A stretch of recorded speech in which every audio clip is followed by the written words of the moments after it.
My name is Wen Ming, and I used to be an ordinary office worker on Earth. For a promotion, I did everything my boss told me to do. I worked so much overtime that I literally died at my computer. And after all that, my useless boss was still never satisfied. Right before I died, one thought ran through my mind. What was the point of my life? If I ever get another chance, I'll never work for anyone again. Maybe God really heard me, because I reincarnated as the young master of the Northern Marquis household. I thought, this life is going to be amazing.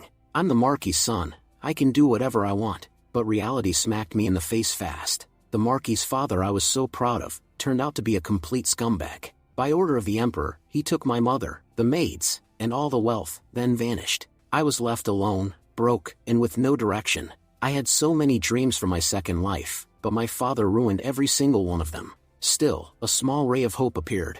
Despite being garbage, my father was a warlord, and the Emperor rewarded him with an imperial marriage contract. According to it, my fiancée was none other than the future Empress, Wu Jia. While other kids spent their days studying or practicing martial arts, I spent all my time trying to impress Wu Jia. Her likes became my likes. Even if it meant sitting through her painfully boring chess games, or getting beaten up by her training sessions, I endured everything with a smile. And what did I end up with? Today, I sit in front of the full court, holding the Empress's feet in my hands. As long as I'm beside her beautiful feet, I think, I don't have to worry about anything. She's the Empress, money's not an issue. And she's the youngest, strongest Empress in the world. But wherever there's happiness, there are people jealous of it. The ministers absolutely hate me. They can't stand that I'm holding the Empress's feet right in court. Every day they try to convince Wu Jia to break our engagement. But what they don't know is, that the grip I have on Wu Jia's heart is stronger than superglue. And dealing with these old geezers?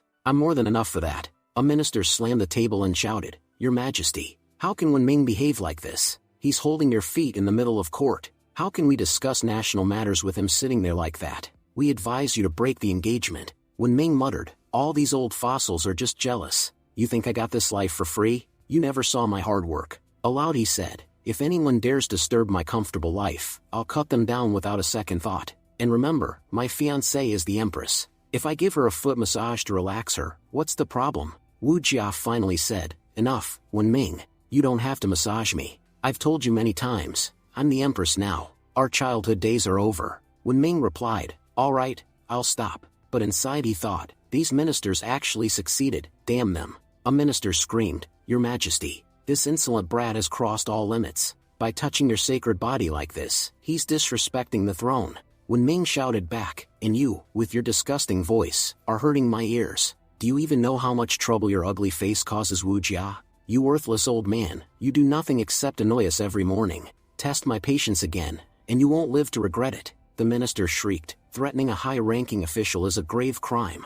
Your Majesty, punish him." Wen Ming yelled, "Old man, do you even know who my father is? All your achievements combined are nothing compared to his. He's a war hero, and you dare insult his son? You're the real criminal here." Suddenly, Wu Jia released her aura, and the entire hall fell silent. "Enough. Every day I call you all here to discuss national matters, and every day you waste the first hour arguing like children. Wen Ming may be young, but you ministers should know how to behave." The terrified ministers knelt immediately. "Your Majesty, we were wrong. Please forgive us." Wen Ming smirked, "See, that's what happens when you pick a fight with me. My wife won't tolerate anyone bad-mouthing me. You're forgiven only because you knelt. Next time, I'll have your heads chopped off." The ministers gritted their teeth. One of them thought, "This brat humiliates us every day. The moment I get a chance, I'll make him pay." Wen Ming, noticing his expression, thought, "I know exactly what you're thinking, old man. But in just 1 year, Wu Jia and I will be married. I won't just be her fiancé. I'll become the great emperor. Then I'll show you what real revenge looks like. If you don't polish my boots every morning, my name isn't Wen Ming." Wu Jia said, "And Wen Ming, we're only engaged right now. Why are you calling me your wife in front of everyone?" He replied, "Fine, fine, let's talk about serious matters then." Wen Ming thought, "For now, I'll listen to Wu Jia. She's a 9th-level martial artist. Fighting her would end badly for me. But after marriage, I'll be the family head, and by the rules she'll have to listen to me." Wu Jia said, "What are you mumbling about?" Wen Ming replied, "Nothing. I was just thinking about making you feel good." Wu Jia answered, "No, not right now. I need to talk about national affairs. Ministers, earlier you mentioned something is happening in the Northern Reserve. What exactly is going on there?" A minister stepped forward and said, "A report came from the north. A massive force of barbarians has launched an attack on our border. Since your majesty has only recently become empress, they wish to cause trouble for you. Wen Ming immediately jumped in. Your majesty, don't stress about it at all. If the south, east, or west were attacked, then it would be worrying. But the north? My father is there, an invincible warrior. He'll slice those barbarians like chopped vegetables. As long as my father stands at the border, no one has the guts to cross it. Wu Jia thought, even if Wen Ming is a bit of an idiot, his father, the Northern Marquis, truly is a powerful warrior. There are very few people in this world who can rival him in strength. Just then, a girl came running in. Your Majesty, a very important update has arrived. Things in the northern region are not good at all. This girl was Zhu Yi, the Grand Marshal of the Martial Empire. Excited, Wen Ming said, let me guess, the barbarians brought a huge army to attack. But the moment they saw my father standing in the battlefield, they wet their pants and ran away, right? Total chaos, right? I knew it. My father isn't like these useless ministers who sit in court blabbering all day. He stays at the border and protects the country. These ministers should learn from him what a real official looks like. Wu Jia interrupted. Just tell us the report. Wen Ming added loudly, speak up. Everyone should know what great things my father has done. He's not some ordinary official. Whatever he does is always monumental. Zhu Yi said. An urgent message arrived from the northern frontier. 200,000 barbarians attacked the northern territory. At noon, our Grand Master Wen Tian went to fight them. But as the battle dragged on into the night, the Grand Master fell to his knees and surrendered. He betrayed our country and joined the barbarians. Wen Ming froze, shocked. What? Say that again. Zhu Yi grabbed him and said, he committed treason. Your Majesty, please decide what should be done with the traitor's son. Wen Ming struggled. Let me go. There must be some mistake. Someone must be framing my father. It's impossible. My father would never betray the country. The same minister from earlier stepped forward smugly. Oh, he definitely betrayed us. You were right to compare your father to us. He's indeed extraordinary. In fact, we ministers suspected the Grand Marshal for a long time. Another added, in fact, Wen Ming himself is probably a spy sent by the enemy. We cannot punish his father, but we can certainly punish him. The other ministers joined in immediately. Yes. Executing him will send a clear message. No one will dare deceive us again. Some even suggested, let's deep fry him in boiling oil. That will set the perfect example. Wen Ming thought, these filthy old men, how can they turn on a Grand Marshal's son like this? If my father really had planned treason, he should have told me. My peaceful life hasn't even started, and everything is ruined. If I don't act, they'll chop me up like a radish. I refuse to die again like I did in my last life. He shouted, Your Majesty, I'm your childhood friend. At least give me one chance to find out the truth. I don't know why my father did this, or what the real reasons are, but I will uncover everything. Don't you trust your childhood friend enough to give him a chance? Wu Jia suddenly remembered all their childhood memories. She said softly, I cannot kill you. All the ministers yelled, Your Majesty, what are you doing? If you spare a traitor's son, other traitors will think they can get away with anything. He must be punished severely so everyone remembers. Wu Jia commanded, Everyone shut your mouth. I said I won't kill Wen Ming, but I never said he would be spared. Wen Ming nodded, I'm ready to accept any punishment. He thought, what's the worst they can do? Strip me of my status? At least I'll be alive. But Wu Jia declared, Zhu Yi, throw Wen Ming into the dungeon, and cut off his little bird. From today, Wen Ming will live inside the palace as a eunuch. Wen Ming's eyes widened. Little bird? Does that mean? Your Majesty, you can't do that. Later, Wu Jia returned home. She bathed while thinking about the day's events. She thought, even knowing the barbarians attacked the northern pass, and the northern Marquis supposedly betrayed us, it still doesn't add up. If he wanted to betray us, he would have first taken his only son away. A man who spent his whole life fighting for our country, how could he suddenly betray us? Wen Ming's reaction was genuine. He was more shocked than anyone. Something is wrong. Things look simple, but they're not. She was interrupted as another girl entered. What happened? Why is our empress so troubled? Missing your best friend? This girl was Wu Jia's best friend, Tao Sisi, a 6th-rank martial artist. Wu Jia snapped, What are you doing? Move aside. So many days have passed, and yet your dirty habit still hasn't changed. Tao Sisi laughed, I can't help it. Your figure is just too perfect. After finishing their bath, both came out. Wu Jia asked, You were supposed to be training in the mountains, right? And you still had a long time left before completing your studies. So how did your master release you so early? Tao Sisi replied proudly, Sister, you underestimate me. My master's skills were easy, so I learned everything long ago. But even then, my master kept calling me an idiot. That's why she finally kicked me out of the mountain. Wu Jia said dryly. She was absolutely right about you. Tao Cece continued. Master sent me here for a reason, to help you manage the empire. An emperor faces countless challenges. They need loyal people around them.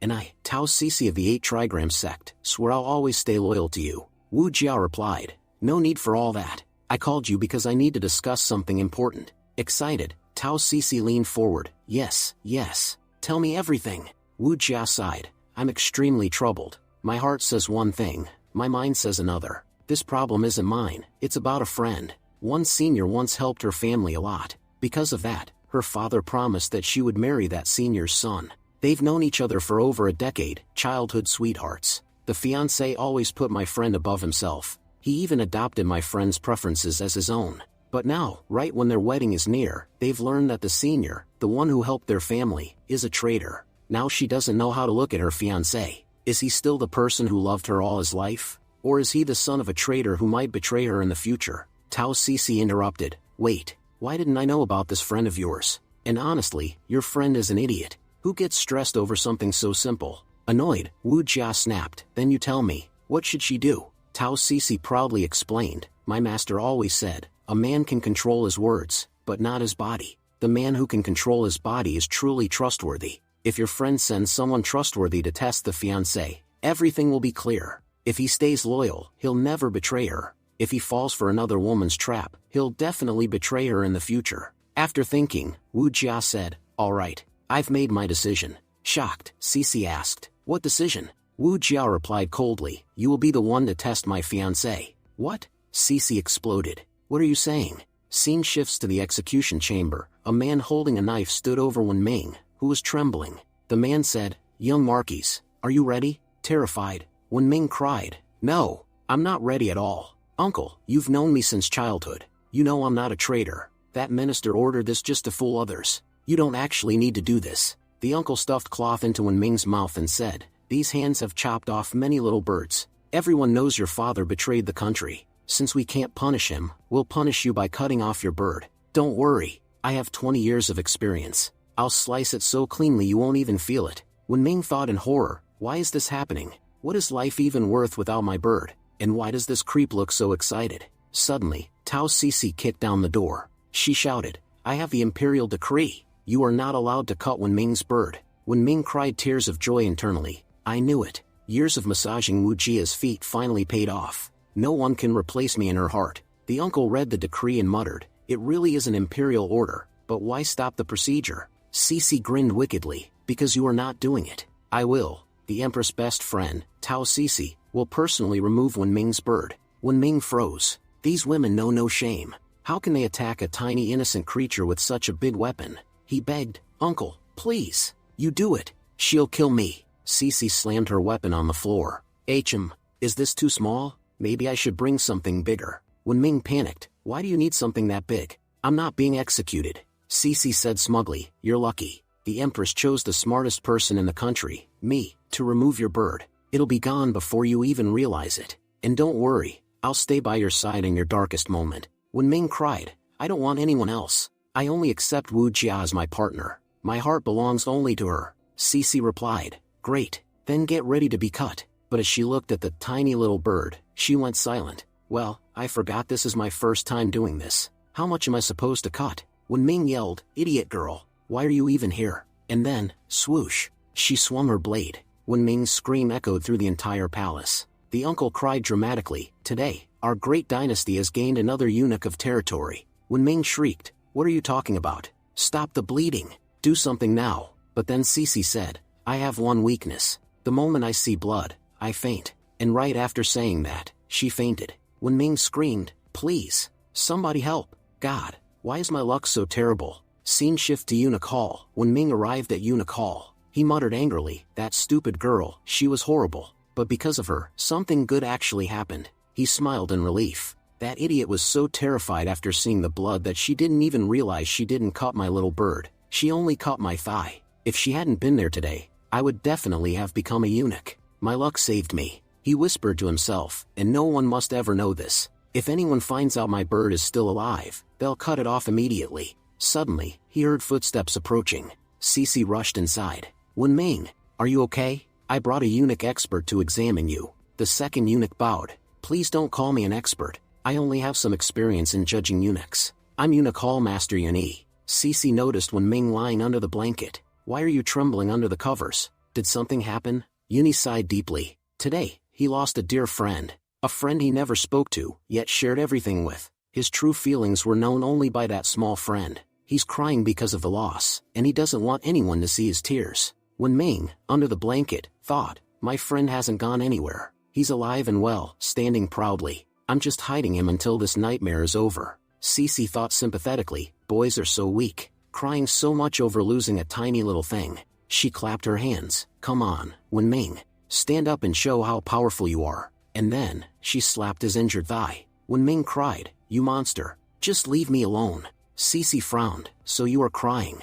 Is becoming a eunuch really that painful? Wen Ming snapped, you have no idea how much pain I'm in. Cece turned to Yuni. How long will it take for, to heal? Yuni replied, the pain will fade in a week, but the trauma, that won't go away for this entire lifetime. Luckily, the bird was removed cleanly. His life isn't in danger. In a few days he'll accept his new life and work with us. Wen Ming silently screamed, I memorized all your faces. If my father succeeds in his rebellion, I'll kill each of you one by one. Yuni said, I have other work to do. I'll take my leave, Mistress Tao. Wen Ming thought, crazy woman, you go too. I swear I'll take revenge for what you tried to do to me. He said aloud, Mistress Tao, you've already taken everything from me. Why are you still here? Cece said cheerfully, I'm not leaving. The Empress ordered me to be your personal caretaker. Until you recover, I'll feed you, dress you, and take care of your every need. Wen Ming thought, horrified, they still don't trust me. That's why they sent this demon to watch me.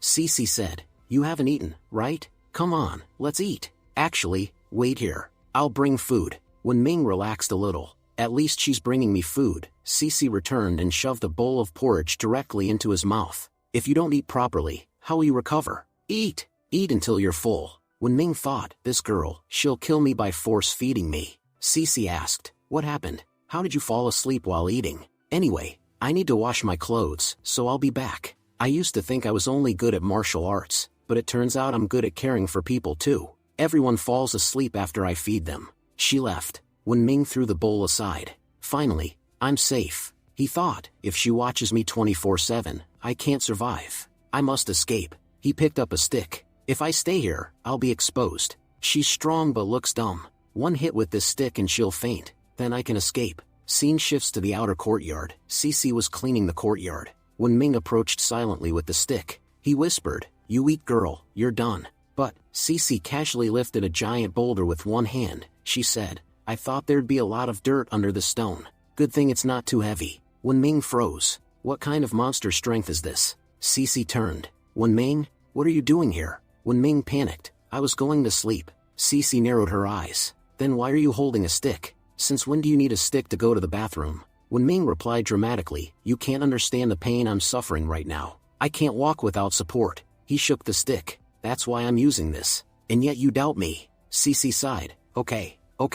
I won't doubt you. Wen Ming thought, thank God I didn't attack her. She really is a monster. I need to avoid her at all costs. As Wen Ming approached the courtyard entrance, the Empress arrived. Wu Jia glared at Cece. You idiot. I told you only to scare Wen Ming, and observe whether he's loyal or not. Why did you cut his bird? I specifically told you not to do it. Cece mumbled. My hand slipped. Wu Jia said. Now he's a eunuch. There's no point testing his loyalty anymore. Cancel the test. Cece asked. But why are you crying?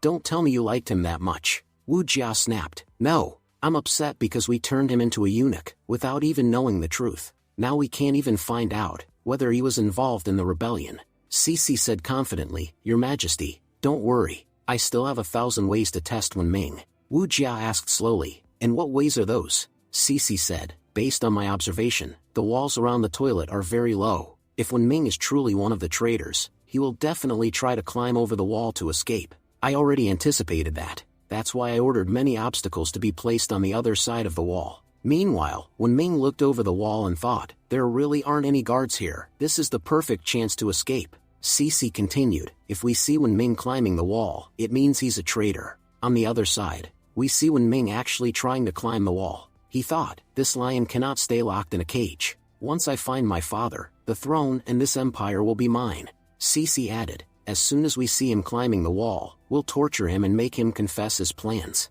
Wu Jia said. I know Wen Ming won't do anything like this. You've only observed him for 2 days. I've known him for 10 years. He won't betray us. But then they suddenly heard Wen Ming scream. Cece shouted. He jumped off the wall and fell right onto the spikes. Now we'll see whose observation was correct, yours or mine. Wu Jia whispered. I trust you, Wen Ming. I know you'd never betray us. Scene shifts to Eunuch Hall. After hearing the scream, Eunuch Master Yuni sighed. I knew this would happen. Everyone, ignore the screams. He will cry a lot tonight. A messenger pigeon arrived and dropped a letter. Reading it, Yuni muttered. So it was true. The item really is in the Wen family's hands. That means my plan will soon succeed. Back to Wen Ming, Cece approached Wen Ming's chamber and said, Finally, I caught you red-handed. Don't even think about escaping. But when she opened the door, she found Wen Ming using the toilet, blood running down his leg. Cece fainted immediately. I can't handle this much blood. Wen Ming shouted, You crazy women. Because of you, a man can't even use the bathroom in peace. Wu Jiao rushed in. No, it was a misunderstanding. Wen Ming yelled, You've taken everything from me. Now you're here to enjoy watching me suffer? Go on, open your eyes, and watch how a prince lives the life of a eunuch. Panicking, Wu Jia said, Wen Ming, we really didn't mean any harm. It was all a misunderstanding. Wen Ming cried, You can't even look me in the eye. The pain you can't bear to see. I'm living through it. Now you must understand this pain. Wu Jia hurled the unconscious Cece at him, causing Wei Ming to fall backwards. Sorry, we're leaving now. Wen Ming smirked after they left. Bunch of idiots. I tricked them again. They can't compete with my acting.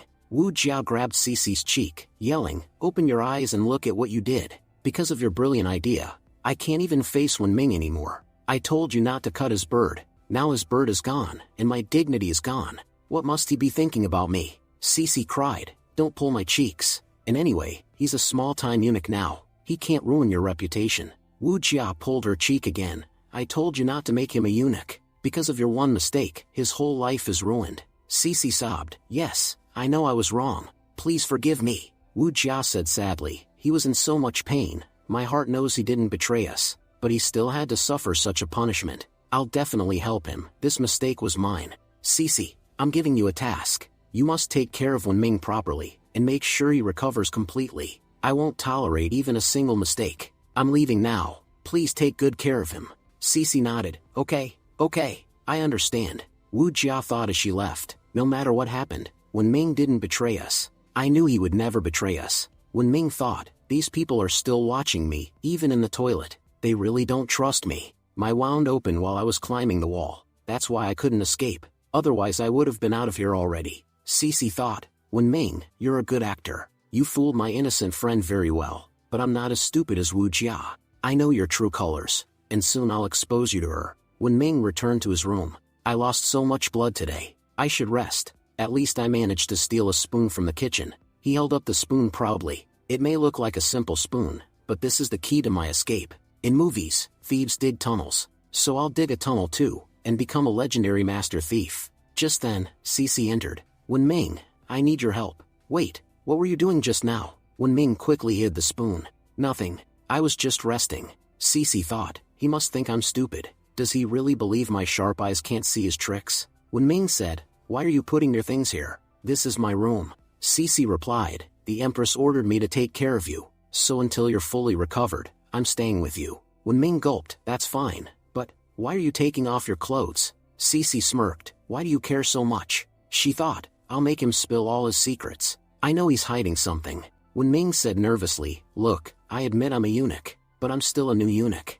So please don't stand in front of me like this. What are you even doing here? Cece said, I'm the one who injured you, so I'll be the one to treat you, and I will apply medicine on your wound. Wen Ming said, No, I'll do this myself. But Cece replied, If I don't do it, the Empress will scold me badly. Wen Ming thought, I need to stop her. If I don't, I won't be able to control myself, and if she comes to apply medicine on my wounds, she'll see that my little bird is perfectly fine. And the worst part? I can't even stop her. She's way stronger than me. Cece narrowed her eyes. Are you hiding something? Wen Ming panicked. She's starting to suspect me. Suddenly, Wen Ming splashed her with blood, causing Cece to faint on the spot. Wen Ming thought, this girl ruined my life, and now she's sleeping on my bed like it belongs to her. But it's fine. The key to my destiny is still in my hands. When she's sleeping like a log tonight, I'll work hard. By the time she wakes up tomorrow, I'll be long gone. But right then, half asleep, Cece grabbed Wenming's wrist. Confess. What secrets are you hiding? Wenming thought miserably, she's interrogating me in her sleep, and why is her grip so strong? Why can't I escape? She held on to him the entire night. Next morning, Wenming, exhausted, thought, I stayed awake all night waiting for her to let go, but she held my hand until morning. I couldn't sleep at all. How am I supposed to survive around her? Cece woke up and immediately grabbed him again. Until now I was suspicious, but now I'm sure you're hiding something. Tell me what you've hidden under the blanket. Wenming panicked. It's over, I'm caught. There's no way I can escape now. But then Cece lifted something from under the blanket, a spoon. You hid a spoon? Wenming quickly acted innocent. It's just that, I get very hungry at night, so I go to the kitchen to grab food. But it's hard to find spoons there, so I bring one back with me. Cece frowned. You're such a strange person. Wenming sighed in relief. Thank God I hid the right thing. If I'd hidden anything else, she might have cut it off. Cece said, I promised Her Majesty I'd take care of you, so I can't let you starve. Get ready for breakfast. Wenming asked, what's for breakfast? What else? The world's tastiest dumplings. Wenming recoiled. No, I'll eat by myself. 7 days later, Yuni said, Wenming, your recovery is complete. I hope you're fully healed now. It's time for you to learn the responsibilities of a eunuch. Cece proudly said, you're right on time. I've personally been taking care of him these past 7 days.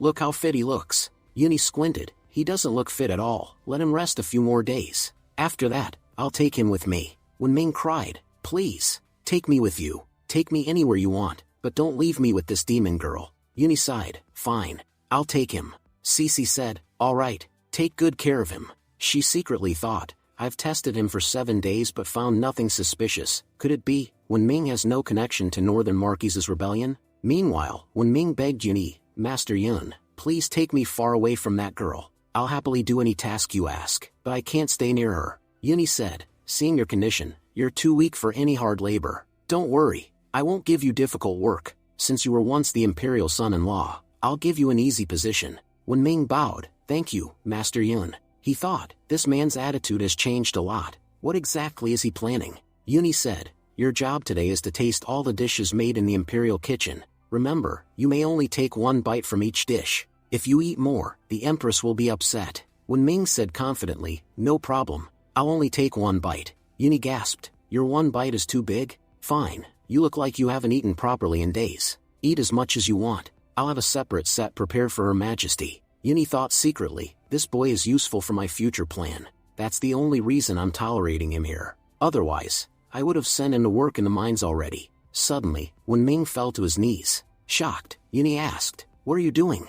Wenming said, Master Yun, ever since my father betrayed the Empire, everyone treats me like an enemy. But you've been so kind to me. If you don't mind, may I call you my godfather? Yuni said, no, Northern Marquis is still alive. Wenming growled, don't even mention that old bastard. Just hearing his name makes my blood boil. What kind of father betrays his own empire? A man like that can't be my father. Yuni wiped a tear dramatically, a good-hearted boy suffering because of his father's crimes. Fine. I accept. I will be your godfather. I will take care of you as much as I can. Wenming thought, yes, this old man will be the ladder that helps me reach my father. Once I find him, this man will be calling me grandpa. Meanwhile, Yuni thought, a few small favors, and I've won his trust. Once I get what I want, I'll throw this kid away. Suddenly, Wenming's stomach growled loudly. He said, Godfather, make something delicious for me. Your godson is starving. Yuni said, you can only take one bite here. And honestly, you won't feel satisfied at all. Come, we'll eat somewhere else. He added in annoyance, he just finished all the food, and yet this tiny rat is still hungry? This boy eats like a beast. Wenming said, I haven't even worked for a single day, and we're already going out today? Yuni replied, you're my godson. You don't need to worry about such small matters. Go where something nice. We'll head out in a bit. Soon they arrived at Fly Street. Wenming, shocked, said, there are so many brothels here. Godfather, isn't it strange for 2 eunuchs to come here? We don't even have swords, so why are we at a weapon shop? Yuni said, just come inside. You'll understand. And remember, you can spend as much as you want. I'll pay for everything. He gave money to the manager and whispered, send a truly exceptional girl to this boy, and make sure you report every one of his actions to me. The manager replied, don't worry, I'll take care of everything. Yuni thought to himself, Northern Marquis won so many wars, Because of a secret technique, a technique that makes a person invincible, that can revive the dead, and regrow a half-destroyed body. I heard once he lost an arm and regrew it in just 7 days. If that's true, then a little bird would definitely regenerate even faster. If the boy inherited this technique from his father, then by now he must have regrown that as well. If he tries anything with the girl I send in, it's proof he has the technique. Inside the room, when Ming entered the room thinking, that old man tricked me into coming here. What is that bastard planning? Right behind him, Cece sneaked into the brothel, saying, "Today I'll catch that scoundrel red-handed." The manager smiled at when Ming, "Young master, a very beautiful girl will serve you. She's not from this region, she's from the West region. Even elite clan young masters rarely get her. You'll definitely like her." When Ming thought, he brought me here under the excuse of food? Could he be Wu Jia's spy? Is this all a setup? He said aloud, "I'm not interested in women. Can you just bring me food?" Laughing, the manager said, "Once you see her, trust me, you'll forget all about food." When Ming thought, something is definitely fishy. No, this entire situation is rotten. They must be watching me from somewhere. No matter what happens, I must stay in control. Just then someone announced, "Lady Ruoyan is arriving." As soon as when Ming saw her, he froze. He thought, the manager wasn't lying. My eyes might actually pop out. Lady Ruoyan walked in with elegance. She looked foreign, mesmerizing. She smiled and said, "Young master, sorry for the wait." When Ming thought, she's adorable. That old Jin sent a foreign beauty to tempt me. But I'm strong. I won't fall for this. Ruoyan touched his cheek gently. "Young master, your face is as red as a tomato. Why are you sweating so much? Is it because of the heat?" When Ming panicked inside, "She's standing way too close. It's getting harder to control myself." Ruoyan said, "Please sit. I'll feed you fruit with my own hands." Outside the room, the other girls whispered, "No man can resist Ruoyan. Uni instructed her well. She'll definitely expose whether that eunuch has anything left." Inside, Ruoyan fed when Ming fruit. He thought, "I must stay calm. I must do this, for my life." Ruoyan asked sweetly, "What's wrong, young master? Do you not like how I'm feeding you? If you want, I can feed you in a different way." When Ming thought, the more I resist, the harder she tries. This girl is destroying me. Ruoyan thought, this eunuch is easier to manipulate than I expected. Perfect, he can help with my plans. Suddenly they heard shouting outside. "Young Master Jia, please wait. Lady Ruoyan is with a guest." A loud arrogant voice replied, "Do you know who my father is? Prime Minister Jia Boca, the man whose autobiography The Life of Boca is famous across nations. And you dare make me wait?" No one stops Jia Zhandu. When Ming froze, he thought, what is Jia Zhandu doing here? If he finds out I'm inside, he'll tell Wu Jia. I ruined many things for him, he'll definitely take revenge. He panicked, I must avoid that bastard at all costs. Ruoyan asked softly, "What's wrong, young master? Why do you look so afraid?" Outside, Jia Zhandu boasted, "My childhood enemy, Wen Ming, has finally lost his bird. To celebrate his downfall, I'm here to enjoy myself. Send me your top beauty. Because of him, I never got to live the life I deserved. Now that he's ruined, I will live gloriously." He threw money at the manager arrogantly. Meanwhile, Yuni was gritting his teeth and thinking, what is the Prime Minister's son doing here? He's going to ruin my entire plan. Zhandu pushed open the door and said, "Lady Ruoyan, I've heard a lot about you. Finally, I get to see how stunning you are." But then he froze. "Weren't you with a guest? Why is the room empty?" Ruoyan replied. As soon as the guest heard that the Prime Minister's son, Zhandu, was coming, he panicked and jumped out the window. He said he didn't have the courage to face you. Zhandu smirked, smart of him not to face me. He wouldn't have been able to handle my anger. Inside, Wen Ming thought, "You scoundrel, keep bragging while you can. I may not have power right now, but if I did, I'd make you dance in your underwear." Ruoyan thought, of all the hiding spots, this useless eunuch chose here? Still, he might be useful to me. Saving him could benefit me later. Zhandu said, "You're even more beautiful than the rumors. Today is a wonderful day. First, watching my enemy get destroyed, and second, meeting a beauty like you." Ruoyan replied politely, "You're very flattering, young master." But in her mind she thought, serving a handsome eunuch is better than serving this ugly pig. Just look at his nose, it's like a snout. But I must behave. He's Boca's son, if I offend him, he'll make my life miserable. Ruoyan asked, "You must be thirsty after the journey. What would you like to drink?" Zhandu grabbed her hand and said, "If I have you, what else do I need? You're the only water that can quench my thirst." Ruoyan said sternly, "Young Master Jia, please show some respect. I serve guests, but I do not sell my body." Zhandu grinned, "Who said anything about that? My throat is burning. Won't you touch it for me?" speak sweetly to ignite the spark between us? Terrified, Ruoyan thought, I need to run, or this bastard won't spare me. She dashed away at full speed. When Ming thought, she's fast, and I'm completely trapped. Ruoyan, running blindly, dove onto the bed, right where Wen Ming was hiding. Shandu said, Lady Ruoyan, why did you come here? Ruoyan lied, someone was getting too close, so I hid here. Wen Ming thought, why am I always stuck in disasters like this? Then he noticed a tattoo on Ruoyan's body. Wait, I recognize that tattoo. Shandu asked, what are you trying to do by acting like this? Are you trying to heat up the fire inside me? Ruoyan snapped, young master, please control yourself. I am not doing anything of the sort. Inside, she thought, this pig is getting more dangerous every second. I must escape, and this eunuch is only making things worse. Meanwhile, when Ming thought, I can't see anything, where even is my hand right now? Shandu lay beside her and said, I'm tired too, let me lie down. Can I touch your feet? I've always wondered how foreign beauty's feet look. Ruoyan thought, I'll have to use my powers. I tried acting, but I won't let this pig touch my sacred body. Shandu grabbed the leg under the blanket. Your skin is so smooth. But wait, why are there hair on your feet? Do foreign beauties shampoo their leg hair? Why is it shiny? He stopped. Wait, why does a foreign beauty have leg hair? Ruoyan said, that's because those are my legs. As he lifted the blanket, Shandu screamed, then whose legs are these? When Ming said, didn't you like my legs? Sure, they're hairy, but good quality hair. Shandu shouted, shocked, Wen Ming, what are you doing here? Wen Ming replied, if I say I came here by accident, would you believe me? Shandu roared, the beauty I couldn't even touch, you were sitting under her skirt? Wen Ming said, if you're a real man, talk with your mouth, not your hands. A real man never fights with his fists. Shandu laughed, since when do eunuchs talk about real men? Did you forget you're a eunuch? You left the palace without permission. No eunuch is allowed to leave the palace without permission. Looking at you, I doubt you were given any. Wen Ming said, no, I'm here with Yuni. I couldn't have come alone. Shandu replied, either you're clever, or you think I'm stupid. He stepped closer. Did you forget who I am? I'm the son of Prime Minister Boka. Our family has dominance in our blood.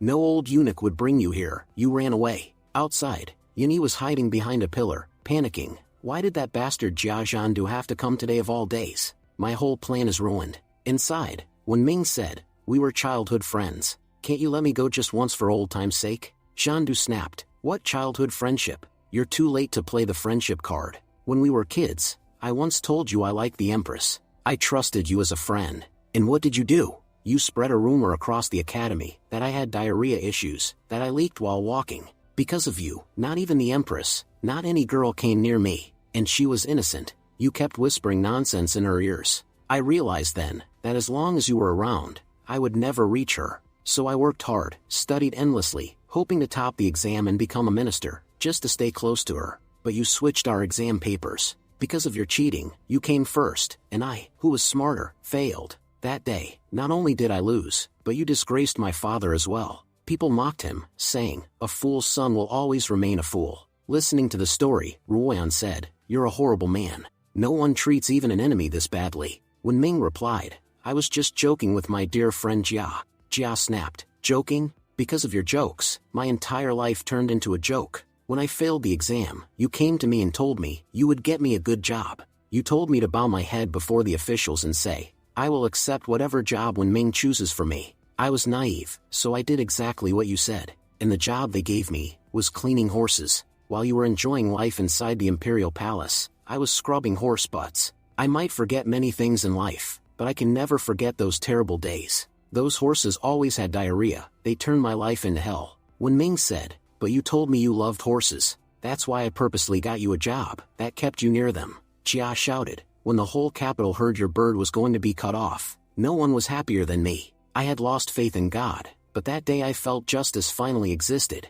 And today, I came here to celebrate your misery. Wen Ming said, you didn't come here by your own wish. You only came to ruin my life. Jia grinned, the best part is, I caught you red-handed. Now I'll go tell the Empress everything you've done. Let's see how much she cuts off next. Maybe a hand, maybe a leg. Watching that will be fun. Wen Ming thought, no matter how much I beg, he'll never forgive me. I've tortured him too much in the past. Looks like I'll have to attack him. He lunged at Jia, but Jia blocked the attack easily. Shocked, Wen Ming shouted, when did you become this strong? Jia replied, time makes everyone stronger. I spent my youth living with horses. Do you know what I learned there? How to stop fast attacks. I can block them with my eyes closed. Your attack is nothing to me. Today you picked the wrong target. Wenming, you're not escaping. Wenming said, if my father comes here, he'll bury you alive. Ruoyan thought, I need information about the palace. This eunuch could be useful. If he dies here, my entire plan will fail. I have no choice but to use my special technique. Wait, young Master Jia, you just arrived. If you leave without receiving proper service, I'll be blamed by the manager. Do you want me to be scolded? Jia said, no, of course I don't want that. He thought, my guards are outside. Even if I stay a little longer, Wenming can't escape. Alright, Miss Ruoyan, I'll stay for a while. While serving Jia, Ruoyan secretly winked at Wenming. Wenming thought, she's helping me, but why? What's her motive? Ruoyan asked, would you like this drink? Jia smirked, I'd drink poison if it were from your hands. This drink is nothing. But then Ruoyan accidentally spilled it on his clothes. I'm so sorry, young master. Let me clean it. While pretending to wipe it, she slipped a scented powder under his nose. Ruoyan thought, finally, it's done. My soul enchanting mist. No one has ever resisted it. She said sweetly, you must feel sleepy, right? Just rest. But Jia suddenly opened his eyes, grabbed her hand, and snarled, you bitch. How dare you try to control me? Ruoyan gasped, how are you awake? Jia said, it's a long story, but here's the short version. I spent years cleaning horses. I live surrounded by horrible smells. My nose is dead. I can't smell perfume.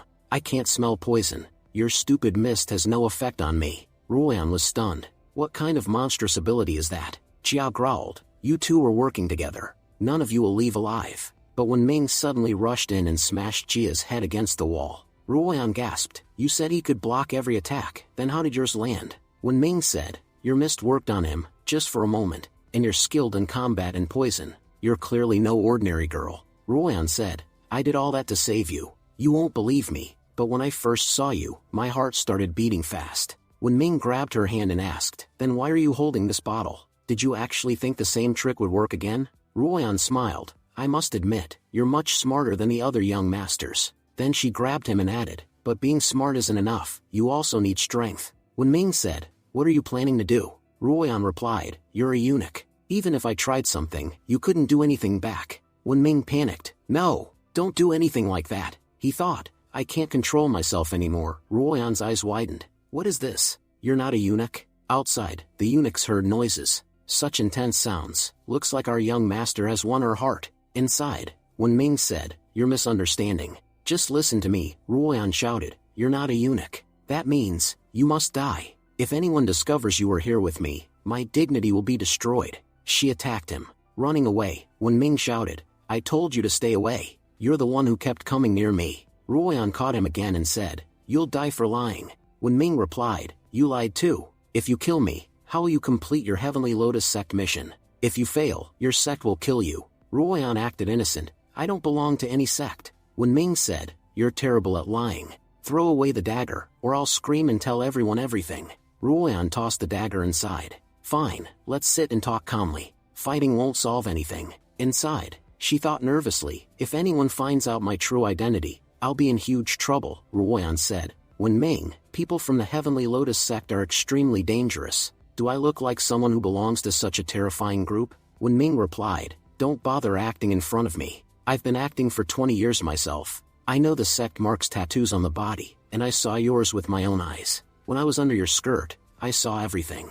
If you're taking such a huge risk by coming here, then you must be on a mission. Meanwhile, outside, Tao Cece and Wu Jia arrived at the brothel. Wu Jia said, Cece, I feel like we're taking this too far. Why would Wen Ming come here? Cece thought, today I'll catch that jerk red-handed. Wu Jia trusts him too much, but today she'll finally learn that the only person she can trust is her childhood friend Cece. Suddenly, the guards blocked them. Do you even know who is inside? Prime Minister Boka's son is in there. You need to wait. Cece punched the guards aside and shouted, I don't care who Boka is. No one can stop me from opening Wen Ming's case today. They barged inside, and saw Ruoyan lying on top of Wen Ming. Cece said, looks like we arrived at the perfect moment. Wen Ming immediately started acting. Finally, the Empress is here. Wu Jia panicked. No one should find out that I'm the Empress. If they do, my reputation will be ruined. Ruoyan froze in fear. So she is the Empress? She's so much younger and stronger than I expected. If she wants, she can kill me in 1 second. Even my master couldn't defeat her. Cece said, it makes no sense for the Empress to be here. Either something fishy is going on, or everything here is fishy. Wen Ming said, I don't care about any fish. All I know is, I'm innocent. Yuni brought me here for food. That's all I know. Cece said, every thief says he's innocent, but we don't believe that nonsense. Fine, let's say you did come here for food. Then why was this girl on top of you? Just when Wen Ming was about to tell the truth, he sensed Ruoyan's murderous intent. Ruoyan smiled dangerously and whispered, think carefully before you speak. If I die, I'll drag you with me. Wen Ming laughed and said, Ruoyan's massage technique is the best in the country. Don't tell anyone. But after she massaged Bruce Banner, he became Hulk. Even Superman has no powers, he just gets daily massages from her. If you don't believe me, try it. She can turn a monkey like you into a human. Wu Jia blinked, really? My hands hurt from signing documents all day. Can you massage them? Cece said, how can you be an empress and still be this gullible? You actually believed him? Ruoyan, sweating inside, said, it would be an honor to massage the empress. Inside, she thought, you bastard Wen Ming, you used my name and now I'm stuck deeper in this mess. Wen Ming thought, this is the best I can do right now. Ruoyan hissed quietly, you dragged me into this, you're coming down with me. She then said aloud, Your Majesty, do you know why I was on top of him earlier? I discovered a big secret about young Master Wen Ming. Wu Jia said, what secret? I've known him since childhood. I know everything about him. Ruoyan replied, this secret is quite special. But before she could speak, Wen Ming quickly pulled her aside and said, she's talking about my massage technique. You know I've been massaging you since childhood, and that's why you became the youngest and strongest 9th rank martial artist, a level no one else has ever reached. So she thinks my technique must be special. Wu Jia smiled, well, your technique is amazing. My shoulders are already feeling lighter. Cece sighed, Wu Jia, he's manipulating you again, and you're falling for it. Wen Ming thought, this girl was supposed to expose me, but now she's in danger because of me. Ruoyan whispered, we need to work together, otherwise we'll both reveal each other's secrets. Cece snapped, what are you two whispering about? Do you think I'm stupid enough not to notice? Fine, let's say you were talking about massage techniques. Then why is that man on the floor unconscious? Were you hiding something from the rest of us? Wen Ming acted dramatically, Wu Jia, you know how jealous Shandu is of me. When he heard I became a eunuch, he came here to celebrate. But when he saw me, he went completely crazy. If I didn't defend myself with a few punches, I wouldn't be standing here right now. You know how much pain I'm in. And even in this pain, that idiot was mocking me. Ruoyan thought, wow, I just realized how terrible my acting is. This guy's acting can defeat even professionals, Wu Jia said. I know Shandu is a terrible person. You haven't even recovered for 2 days, and he's already tormenting you. Don't worry, I'll tell Prime Minister Boca to control his son. He won't bother you again. Cece said, what is so special about this guy that you believe every word he says? Let's do one thing, wake Shandu up and ask him. The truth will come out instantly. She started slapping Shandu to wake him up. Shandu slowly opened his eyes and said, where am I? And Wen Ming, what are you doing here? Wen Ming thought, I'm done for. He'll tell Wu Jia everything, Cece happily said, hurry up, Shandu. Expose all of Wen Ming's secrets. Shandu shouted, everyone listen carefully. This idiot has become a eunuch. His third leg has been blown away. The empress shouldn't have cut his third leg. She should have cut his neck. What can a half-man even do? Hearing this, Wu Jia and Cece were shocked. Cece said, that's all you had to say? You didn't have anything else? Shandu replied, if you give me just 10 minutes, I can write an entire essay about how this idiot became a eunuch. I'm so happy today that I came here to celebrate. Ruoyan thought, I used the soul mist on him. His sense of smell was weak, so it took time, but it worked. He won't remember anything. Wen Ming smiled and said, you're pretty skilled, Ruoyan. Shandu continued proudly, you know why I'm so happy today? Not for one reason, but two. First, this idiot became a eunuch. Nothing makes me happier. And second, because he's a eunuch, the empress now has no one beside her. This means she must be feeling very lonely, which makes it the perfect time for me to win her heart. Wu Jia said, and where exactly did you get that confidence? How will you get the empress? Shandu puffed his chest and said, I'm Prime Minister Boca's son. He'll help me with all this. Wu Jia said coldly, oh really? I didn't know our Prime Minister became so powerful that he can now decide whom I'll marry. Shocked, Shandu said, my marriage? Wait, who said that? And, who are you? He turned around and panicked, Your Majesty the Empress, what are you doing here? Wu Jia stepped forward and said, after coming here, I learned a lot today. If the Prime Minister thinks he can control my marriage, then maybe tomorrow he'll think he can control the entire country. So I'll do one thing, I hereby demote Prime Minister Boca by 3 ranks. And you, Zhandu? You can return to your old job, taking care of horses. Your brain works better around horses anyway, Zhandu begged. Please, your majesty, don't do this. But Wu Jia kicked him away, saying, get lost. You stink. Ruoyan thought, the empress hit him just once and he flew like a leaf. Good thing I never tried fighting her. In front of power like hers, I wouldn't survive even 1 second. Cece said, sister, wasn't that hit a bit too hard? Wu Jia replied, don't worry, he's used to getting beaten like this. Suddenly, Zhandu said, wait, something just happened. My memories, they're back. Wenming and Ruoyan were shocked. Wenming whispered, what? He remembers? Ruoyan, you said the mist erased it forever. Ruoyan replied, if someone gets hit on the head very hard, sometimes memories return. Wenming thought, I need to take control before everything collapses. Cece said, good. If your memory is back, tell us exactly what Wenming did here. Zhandu said dramatically, when I came here, I saw something so shocking that my mouth hung open. Wenming said, tell them, Zhandu, what is stuck in your backside? Let me remove it for you. Wenming pulled out the dagger. Seeing the blood, Cece fainted. Wenming acted quickly. Oh no, Cece isn't well. We must take her to the imperial physician. Wu Jia said, yes, I'll take her right away. Wenming said, don't worry about Zhandu. I'll drop him home safely. Ruoyan said, I must admit, you're a master actor. You handled everything perfectly. Wenming smiled, if you train one skill long enough, you become perfect at it. Now tell me, how do we erase this donkey's memories again? Ruoyan said, a hard hit on the head will do it. Wenming grinned, great answer. He lifted a vase. This is the great memory erasing vase, Zhandu cried. What are you going to do? Wenming said, it's for your own good, and smashed the vase on his head. Wenming said, Ruoyan, after all this, one thing is clear. We are no longer enemies. We're allies now. Ruoyan replied, my sect isn't interested in partnering with a fake eunuch. Wenming said, you know how capable I am. If I hadn't been here today, you would have been caught. If we join forces in the capital, it'll benefit you greatly. Ruoyan said, and why should I trust you? Wenming said, because my father was branded a traitor, and I was punished for something I didn't even do. The whole country knows why I became a eunuch. I have no dignity left. Ruoyan said, but you are not a eunuch. Wenming replied, I only survived because I was clever, the blade they used was dull. Ruoyan sighed, okay, fine. I trust you a little. Wenming said, but they still suspect me heavily. If they find out I'm a fake eunuch, they'll hang me immediately. Ruoyan said, your words alone won't convince me. Wenming asked, then what do you want me to do? Suddenly, Ruoyan shoved a pill into his mouth. Wenming choked, what did you just make me eat? Ruoyan said,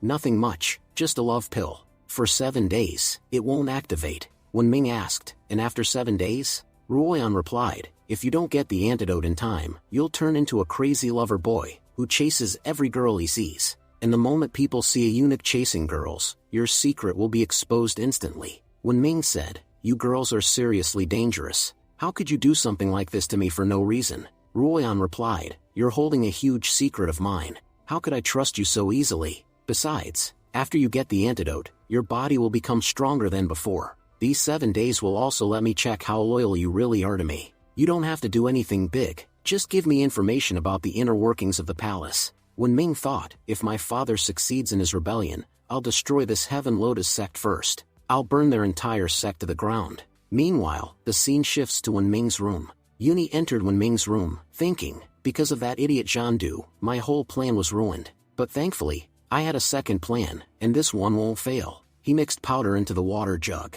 He was still finishing his work when he heard voices, Wenming and Cece approaching. As Wenming and Cece entered, Wenming noticed the window was open. I clearly remember shutting all the doors and windows properly. We were just talking about ghosts earlier. What if this room is cursed? Cece said, cursed or not, you're just a giant idiot. A grown man believing nonsense like this. You got lucky today, but very soon you'll get caught red-handed. Wenming said, to be honest, you have become a huge headache for me. You keep accusing me of crimes I didn't even commit. I'm really thirsty. Let me drink water first, then I'll talk to you. Yuni whispered from hiding, yes, yes. Drink it quickly. Let my plan work. But Cece stepped forward and snatched the jug from Wenming. I'll drink first. I did all the hard work today. My throat is dry. Yuni panicked silently. You crazy girl. What do you get by drinking it first? Cece asked. And whose voice was that just now? Wenming replied. Must have been my own echo. Before he could stop her, Cece drank the entire jug. Wenming thought, what is wrong with this girl? Who drinks water like that? Uni was losing his mind. Every time I make a plan, someone ruins it. But this fire powder works on both men and women. I just wanted to test whether when Ming has really regenerated, if his bird is back, then the rumors about Northern Marquis's technique are true. Cece said, "Why are you acting so weird over water? Go outside and bring more." When Ming walked to the well, only to learn that earlier a eunuch had fallen inside. So the well was sealed for today. Anyone wanting water would need to walk 2 miles. When Ming cried, "Who in the world will walk 2 miles just for water?" Uni smirked from afar, "I planned everything perfectly. If you drank water now, my medicine's effect would end. That's why I won't let you get any today." When Ming returned, "I'll just get water from the palace in the morning." Cece asked, "You're really that thirsty?" When Ming said, "Yes I am, but what can I do?" Cece said, "Even I'm very thirsty, and I must quench it." When Ming panicked, "Wait, what are you doing?" Suddenly, Cece grabbed him and kissed him. When Ming pulled away, "What are you doing? You ruined my first kiss." Cece said, "That's not enough. I want more." When Ming thought, "I have to stop her. Why is she acting like this? Is it because of the yang pill I swallowed? Or is she testing me?" Uni from hiding thought, "Perfect. This girl will expose his secret today." Cece kept chasing Wen Ming until they reached the well. Wen Ming thought, "She must be testing me. Does she think I'll fall for her trick? If I don't stop her now, I'm done for." He grabbed her and jumped into the well with her. Uni screamed from hiding, "Can't you people follow my plan even once? No matter how hard I work, everything falls apart." Just then, a messenger arrived for Uni. He sighed, "Looks like I have to leave." Meanwhile, we see Prime Minister Boca yelling at Jandu. Boca shouted, "You went to a brothel and embarrassed our entire family. You even got caught by the Empress herself. I worked my whole life to become the Prime Minister, and because of your stupidity, I got demoted by 3 ranks, Jandu said. "Dad, it's all because of that idiot Wen Ming." Boca yelled, "You think I'm blind? You let a powerless eunuch fool you. If you can't even beat a powerless eunuch, what am I supposed to call you? But what can I do now? You're my son after all. I'll deal with Wen Ming myself. But you, don't you dare cause any more trouble. For the next 3 months, you'll study properly. If you even step outside this house, I'll break your legs." As Jandu limped away, Boca asked, "What happened to his leg?" The butler said, "Young master was stabbed in the butt by Wen Ming with a dagger." He showed the dagger. Boca examined it and said, "This dagger, it belongs to the Heaven Lotus sect." He explained, 14 years ago, during the flood, an entire region was drowned. People lost homes, crops, families, everything was gone. At that time, a sage riding a white donkey appeared. With a single gesture, he made barren lands turn green again. He fed the starving, and guided the souls of the dead to heaven. He helped so many people that citizens stopped trusting the king and the government. Whenever people needed help, they went to that sage. The officials didn't like this. They attacked him. But the sage said just one word, and his white donkey transformed into a powerful beast that defeated an entire army alone. Later, the sage formed a sect, the Heaven Lotus sect. A sect devoted to helping common people, asking for nothing in return. But their existence threatens the Empress and the government. That's why anyone connected to them is branded a traitor. The butler asked, "So, does that mean Wen Ming is a traitor?" Boca said, "If the father is a traitor, and the son also turns out to be a traitor, what's so surprising about that? It looks like the Wen family is very close to the Heaven Lotus sect." The butler asked, "Should I prepare your carriage, sir? You can inform the Empress immediately." Boca replied, "The Empress trusts Wen Ming a lot. One dagger alone won't prove anything. Here, take these 100 silver taels. Investigate Wen Ming properly. If anyone knows anything about him, give them this money. I just need one more piece of evidence against that bastard." The butler said, "That's fine, but Prime Minister, this amount is too little." Annoyed, Boca snapped, "Too little? This is half my month's salary." "Fine, I still have 10 silver taels hidden under my shoe soles. It was my tea money fund, but never mind, take it. Just don't tell my wife about the 10 silver taels." The butler sighed, "Your condition is worse than mine. But Prime Minister, if you wanted, you could earn a lot of money. Why don't you use your position to make money? Last time, the Minister of Right's dog disappeared, and he posted a reward of 4,000 silver taels. You're above him, yet you're always short of money." Boca replied proudly, "My loyalty is not for sale. Whatever I earn is enough. In 3 days, I'll expose the truth about the Wen family, and they'll be destroyed. Once that happens, the Empress will promote me again, and I'm sure she will choose my son as her new husband. If my son becomes the imperial consort, the entire country will belong to me. At that point, who cares about money?" The butler said, "Your plan is truly brilliant." Boca thought to himself, "Wen Ming, this battle is between you and me. you're not the only one who has been acting all this time, even I've been acting for years. We both want the Empress on our side. Once you're destroyed, I'll have no competition left. Meanwhile, we see Wen Ming, who has fallen into the well with Cece. Wen Ming thought the medicine's effect must have worn off. Cece is unconscious too, so she won't be able to test me. But wait, if she dies, Wu Jiao will kill me for sure. I have to save this pink-haired troublemaker. He carried Cece out of the well. Breathing heavily, he said, I'm exhausted. She may look small, but she's really heavy. Why isn't she breathing? Did she actually die? He checked her pulse. No, at least she's not dead yet. Good. Time to start working. He began removing the water from her stomach. Wen Ming thought, thankfully, I remember many things from my past life. Otherwise she definitely would have died today. Honestly, even though this girl is crazy, her body is amazing. Actually, she looks even better than Wu Jia. No, I can't think about that. I'm pretending to be a eunuch. No one can know the truth. Besides, I'm devoted to Wu Jia. I can't betray years of loyalty. After removing all the water, she still didn't wake up. Looks like she's lacking oxygen. Just then, Cece began to regain consciousness. She thought, that's Wen Ming. Is he trying to save me? He looks so worried, but I'm his enemy. Why is he so concerned about me? Wen Ming thought, I guess I'll have to give her oxygen. There's no other choice. But before he could, Cece slapped him. What were you trying to do? You can't touch a genius like me. Wen Ming said, I was trying to save you. Maybe saving a fool like you was a mistake. Cece said, either you're very clever, or you think I'm very stupid. How exactly were you planning to save me here? Wen Ming replied, forget all that. You're alive, that's enough. Cece thought, he saved my life. And I hit him. Yet he's still caring about me. Could it be? Does he like me? But wait, Wu Jia clearly likes him a lot. If Wu Jia finds out, she'll be very hurt. Wen Ming said, it's getting late. You're completely soaked. You'll catch a cold. Dry yourself quickly. Why are you quiet? Are you feeling cold? Cece jerked his hand away and said, don't do anything again that might hurt the Empress's heart. You've already caused enough trouble. The scene shifts. We were shown Yunyi's residence. Yunyi was reading the letter delivered by the bird. It says, within 3 days, the northern barbarian envoys will arrive. When they do, you must find a way to poison the Empress. Make sure the Empress story ends here, forever. Yunyi muttered, poisoning the Empress is no joke. Her food is tested 100 times. Finding a poison that even the silver needle technique can't detect, that's nearly impossible. Just then, someone entered and said, Yunyi, don't worry. If the prince gave you this task, he must have already considered everything.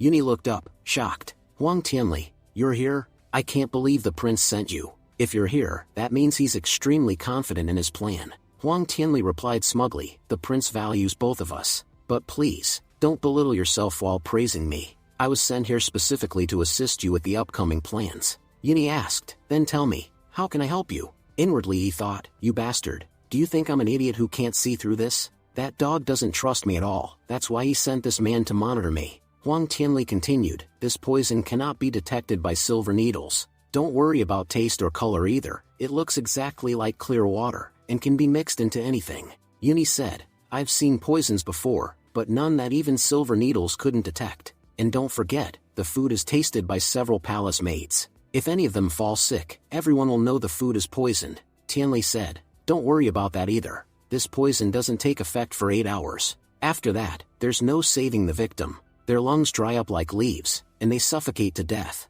Once the process begins, nothing can stop it. Yunyi said quietly, a poison this deadly, what's it called? Huang Tianli replied, it's called death venom. 1 week later, Cece complained, the northern barbarians are coming early because they're such troublesome people. That's why everything is being cleaned before their arrival. And because of those idiots, I'm stuck here pulling weeds. She spotted Wen Ming nearby, doing something suspicious. Approaching him, she asked, why do I feel like you're slacking? I'm working like crazy pulling weeds, and you're doing nothing. Wen Ming said, I'm just taking a little break. Does my breathing bother you that much? Cece snapped, yes. And what are you hiding, huh? Wen Ming replied, the barbarians are coming. I was just thinking how to deal with them. Cece thought, if I remember correctly, Northern Marquis has allied with barbarian. Maybe Wen Ming is trying to contact his father through the envoys. She demanded, show me what you wrote. No matter how hard you try, you can't escape me. Wen Ming panicked internally, it's happening again. She's too strong. I can't do anything.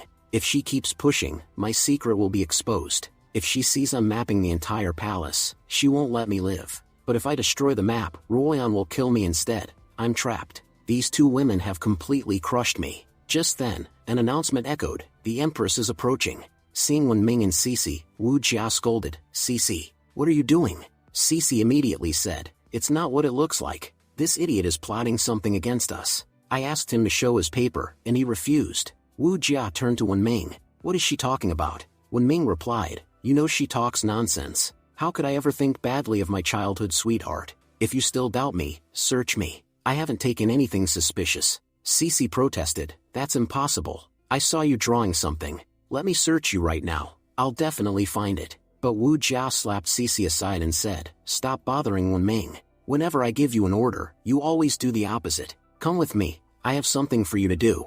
Wenming sighed with relief. Thank goodness my cave room is big enough to hide my brush and paper. Otherwise, I'd be dead today. I need to reinforce my hideout more. 7 days are almost up. I must finish the map soon and deliver it to Ruoyan. Once I give her the full palace map, she'll finally start trusting me. Meanwhile, Yuni thought, if the Empress dies now, my entire plan will collapse. I can't let Huang Tianli or anyone else know what I'm planning. My only goal is the Wen family's cultivation technique. If I get that, everything will be fine. Just then, he saw Wenming leaving the palace using his name as permission. Yuni frowned. He's using my name? Why? Could he be searching for his family's cultivation method? If so, I must follow him. I've been after their technique for so long, and finally, an opportunity has appeared. Seems like luck is on my side today. Meanwhile, Wu Jia and Cece walked into their room. Wu Jia said, you've spent quite a long time with Wenming now, right? Have you still not found anything strange about him? And if nothing seems off, doesn't that simply mean he's fine? Cece replied, Wu Jia, that guy is very clever. We can't let our guard down around him. Even though I haven't caught anything big yet, it doesn't mean I haven't seen suspicious behavior. Not once. Many times I saw him acting strangely, hiding things. Just give me some more time. I'll catch him red-handed, Wu Jia said. I've known you since childhood. Whenever you fail at something, you get frustrated and give up quickly. But this is the first time I'm seeing you refuse to give up at all. Cece replied, my friend is carrying the burden of an entire city as the Empress. The least I can do is lighten her load a little, right? Wu Jia suddenly asked, Cece, tell me honestly, do you like Wenming? Cece shouted, impossible. Like is out of the question. I hate that guy. How can you even pair me with someone like him? Wu Jia said, there's no need to react so strongly. I understand. Wenming is smart, handsome, and he has a certain charm. It's not surprising if a girl falls for him. I'm not blaming you. Cece said, are you even listening to me? If you're going to keep talking about romance, I'm leaving. Wu Jia quickly said, no, wait. I called you here because of the Northern Marquis. You know he betrayed us, and the barbarians are taking full advantage of it. They've sent envoys to the capital, and honestly, it feels suspicious. Those wild barbarians don't know how to behave, so why are they suddenly acting polite and sending envoys peacefully? It doesn't make sense. Cece replied confidently, you forget, your friend is a genius. I've already figured everything out. She unrolled a map. Look here, this is Yan Yuan Pass, where the Northern Marquis always stationed himself. He kept the Northern barbarians from entering. Now that he's betrayed us, they could enter through this pass, but they haven't. Which means, the betrayal wasn't planned long ago. It happened suddenly. He didn't even have time to take his own son with him. If he had come to the capital even once, you would have sent his son back with him without question. But he also knew, you're emotional, and because of childhood friendship, you'd never harm his boy. So he sent people to retrieve his son quietly. And those people are these envoys, Wu Jia said. When you explain it like that, it makes sense. Right now, the Northern Marquis' son is with us. That's why he hasn't acted. Cece said, he may pretend Wenming means nothing to him, but of course he cares. All of this is happening because of Wenming. Those envoys didn't come to negotiate, they came to kidnap their young master back. Wu Jia added, this plan is dangerous. Juhi rushed in. She said, have the barbarian envoys already entered the city? I want a full report, where they are, what they're doing. Juhi replied, 3 barbarian envoys have entered our land, and they're not following any diplomatic protocol. Instead of reporting to the palace, they went straight to the Qinghua brothel. The girls gasped. They went to a brothel? Cece said, now everything makes sense. Empress, come with me. We'll settle everything once and for all. Meanwhile, when Ming arrived at the brothel to meet Ruoyan, some girls approached him. Young master, would you like to spend time with us? We know you came to see Ruoyan, but we're not that bad either. When Ming thought, for someone as innocent as me, this place is dangerous. I should find Ruoyan quickly and leave. Just as Wen Ming was about to go, a voice called from behind. The barbarian envoys had arrived, and immediately began causing trouble. One said, "So this is the famous Qinghua brothel. I've heard a lot about it." Manager approached and asked politely, "How may we serve you, honored guests?" One envoy stepped forward. "I heard you have beautiful women here. Send us your most beautiful one." "Hurry up, we don't like waiting," manager said. "Please come inside. I'll arrange everything." But she whispered to a servant, "These men look dangerous. I doubt they'll pay a single coin. Go fetch the officials and the night squad quickly." Another barbarian said, "Barter, don't forget our main goal." Barter replied, "I haven't forgotten. But what's the harm in having a little fun first?" He grabbed a girl named Gray. "You look happy today. You'll serve me tonight." Wen Ming thought, "Their clothes look exactly like the barbarians I've heard horror stories about. This is bad." Another barbarian snapped, "What are you staring at? My name is Barbarian Gogo. If you keep staring, I'll tear your eyes out and play marbles with them." Wen Ming responded, "Go wherever you want. Just don't bother me. I have nothing to do with this place. Talk to the manager." The barbarian laughed. "Look how scared he is. Everyone from your dynasty is a coward." Wen Ming thought, "I hope these men could tell me something about my father, but they're behaving like street thugs. Maybe this is just how barbarians act." Wait, the yin and yang pill has started its work. I need to hurry, or I won't be able to hold myself back. Yuni was thinking, so that's why Wen Ming was acting so strange last time. In reality, he was hiding his secret manual. Meanwhile, Wen Ming was running and thinking, "Ruoyan, where are you? You have to help me somehow." While running, he suddenly bumped into Ruoyan. Ruoyan snapped, "What is wrong with you? Why do you keep crashing into me again and again? And control your little bird. If you don't, you may be a fake eunuch now, but soon you'll become a real one." Wen Ming replied, "All of this is happening because of you. You don't know how hard my life has become because of you. This is the map of the Imperial Palace. Now give me the antidote." Ruoyan said, "So you finished it. Good job. Here, take the pill. We can work together again in the future." Wen Ming thought, "Finally, I got my antidote. After today, I will never look at this troublesome girl again."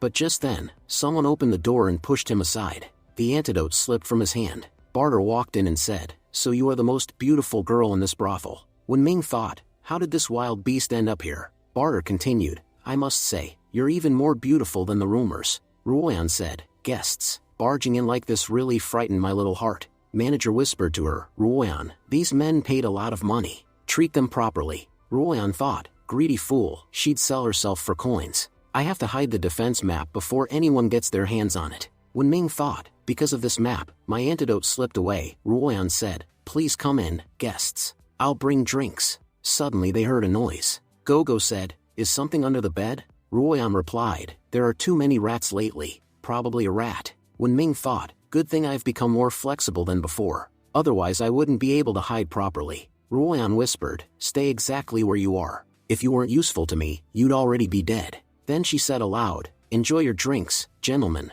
I'll dance for you." Outside, Yuni was peeking in.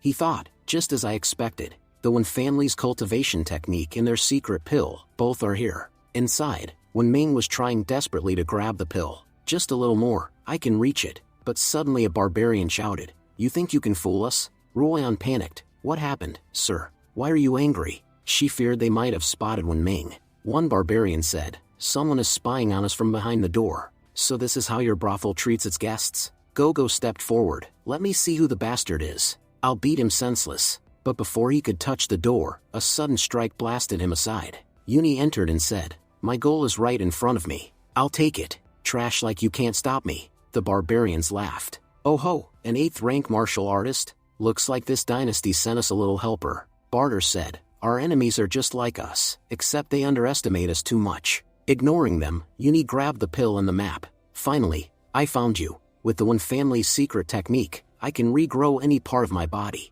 So restoring a tiny bird is nothing." Barter yelled, "You think you can attack us and run? Now that you've struck us, you're not getting away alive." Yuni growled, "Anyone who stands between me, my bird, and my technique, will die." He launched attacks at Barter. Inside, Wen Ming was struggling. "My little bird also needs to fly soon, but with all this chaos, I can't do anything, not even take the antidote." Yuni struck Barter again, seizing the pill and map, but another barbarian punched him.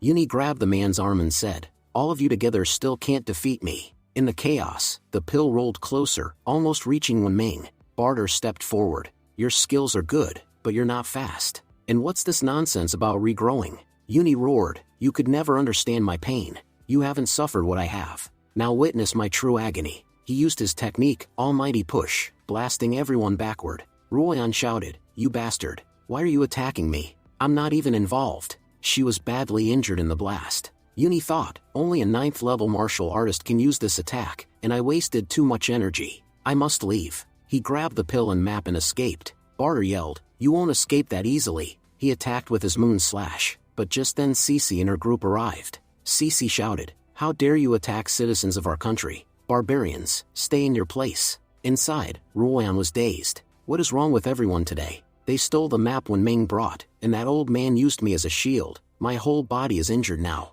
Just then, when Ming grabbed her, Ruoyan said, he's completely out of his senses. The poison has fully taken effect on him. Outside, Barter was thinking, this aura, that means this girl is Empress Wu Jia. Another barbarian said, be careful. These might be the people who sent that assassin. Barter snapped, why are you so scared? Do you really think I can't defeat them? But in the next instant, Wu Jia suddenly appeared behind them. They were shocked. How did she do that? She moved so fast we didn't even see her. Wu Jia commanded, martial guards, advance. Surround the entire Qinghua brothel. Not even an ant should be able to escape. Barter was confused. What are they doing? Wu Jia told Cece, Cece, I trusted you and took a huge risk coming here. If we don't find Wen Ming, I might be questioned in court tomorrow. Cece replied, don't worry. I'm sure Wen Ming came here to meet the envoy. If he did, everything will finally be clear. Barter growled, where do you think you're going? Weren't you here to take care of us? Wu Jia said, watch them. We don't have time to waste. Cece added, we already know barbarians are crazy. Who knows how they were fighting before we arrived? Wu Jia said, they look so ordinary that I didn't even think they were envoys. Even our commoners dress better than them. Then she told the guards, I don't have time to waste on these fools. Take them to the palace and give them a room to rest. Barter, grinding his teeth, thought, we've never been humiliated like this. First they sent assassins after us, and now they completely ignore us. Fine, be as arrogant as you want. Your short little lives will end soon enough. Another barbarian whispered, Barter, control your anger. If you try anything, that girl will cut you in half. She's a 9th rank empress, we can't beat her. Barter sighed, fine. Let's go, Cece said. Weren't they acting strange though? Wu Jia replied, they were full of killing intent toward me. But once they sensed my power, they backed off. They didn't dare do anything. Cece laughed, you're amazing. Honestly, you could defeat them all with one hand tied. But why didn't you? They tried to release killing intent on you. That's a major crime. Wu Jia said calmly, because the killing intent of ants means nothing to a dragon. Besides, we came here for Wen Ming, not to deal with trash. Cece said, you're right. Let's hurry and check if Wen Ming is here. Inside, Cece began inspecting every room. Leave nothing unchecked. Drag everyone outside if you must. Wu Jia quickly headed toward Ruoyan's room. She whispered, Wen Ming, I trust you. Please don't break that trust. Inside Ruoyan's room, Wen Ming was waking up as the drug's effects wore off. That medicine was insanely strong. I passed out at the end. He checked himself. At least the effect is gone. Now I can continue pretending to be a eunuch. Then he placed his hand on something soft. Huh, what is this? Why is it squishy? He lifted the quilt. Ruoyan was underneath it. Wen Ming panicked. This can't be real. I must be imagining things. He checked again. It was Ruoyan. What are you doing here? Ruoyan glared. You shameless bastard. After doing everything, you pretend nothing happened? I was a saintess of the heavenly sect. Because of some useless fake eunuch like you, I lost my purity. Wen Ming protested. Why are you acting like it was all my fault? First of all, whatever happened was because of your drug. Second, you are far stronger than me. Even drunk, you could beat me easily. Ruoyan snapped. I couldn't fight because I was badly injured by the almighty push. I didn't even have the strength to stop you. She thought, no one in the sect knows what happened between us. If I kill this fake eunuch now, his secret will die with him. Wen Ming grabbed her wrist. She shouted, what are you doing?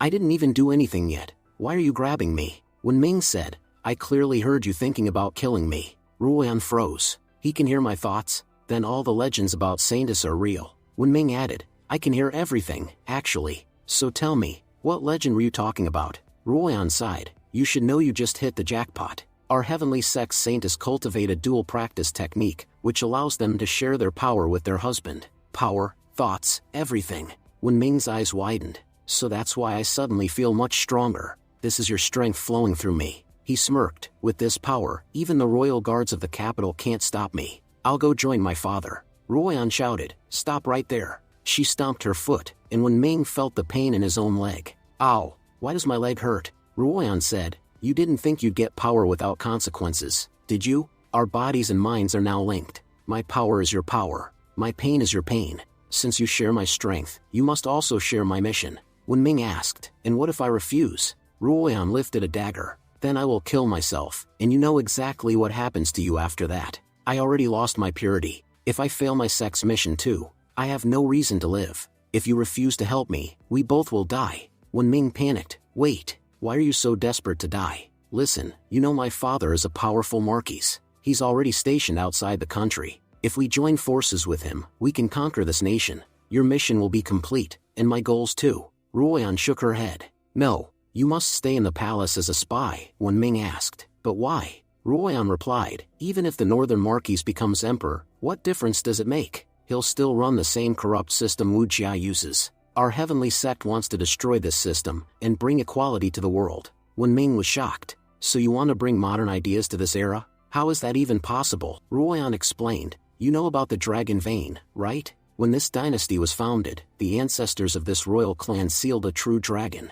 Over time, that dragon turned into a dragon vein. Using the power of that dragon vein, the Wu clan expanded their tiny territory into a massive empire. At first, the empire was prosperous. But now, it has become greedy and oppressive, and the people are suffering. No one can resist the clan because they still possess the dragon vein. No one can match their power. That's why our mission is to find the dragon vein and destroy it. When Ming was shocked, her mission is insanely dangerous. Why does this plot feel like something I've read in a novel before? Ruoyan noticed his reaction. What are you thinking? When Ming replied, nothing. Just, remembered a novel. Ruoyan continued, remember, now you must stay extremely focused. You're sharing my power, which means you share my responsibility too. You must bring justice to the people. When Ming said, all right, I'll put my whole life into finding the dragon vein. Blushing, Ruoyan added, and yes, because you dual cultivated with me, my sect mark must have appeared somewhere on your body. Hide it carefully. If anyone sees it, you'll be caught immediately. When Ming panicked, a mark appeared on my body too? I'm already hiding one thing. How am I supposed to hide this too? Then he looked down and saw the mark had appeared on his little elephant. When Ming sighed, well, nothing to be scared of. If anyone sees my little elephant, I'll be dead anyway. Honestly, my life is getting weirder every day. Why do strange things only happen to me? Ruoyan said, and one more thing, be careful while searching for the dragon vein. When Ming replied, why do I feel like you're worried about me? Ruoyan snapped, idiot. If you die, then I die too. When Ming said, fine, fine. I'll be careful and make sure nothing happens to you. Ruoyan nodded, good. Go now. But in her mind, she thought, this idiot doesn't even realize that I truly care about him. As when Ming stepped outside, he whispered, she called me an idiot, but doesn't know I can hear all her thoughts. Later that night, when Ming easily sneaked into the palace. When Ming thought, with martial arts, getting into the palace is so easy now. Ruoyan warned him, don't get arrogant just because you have new powers. You got them for the mission. When Ming said, yes, I know, but you also know that the mission you gave me won't be completed quickly. I grew up in the palace, with the Empress's family. Even as part of their household, I have never heard them speak of a dragon vein.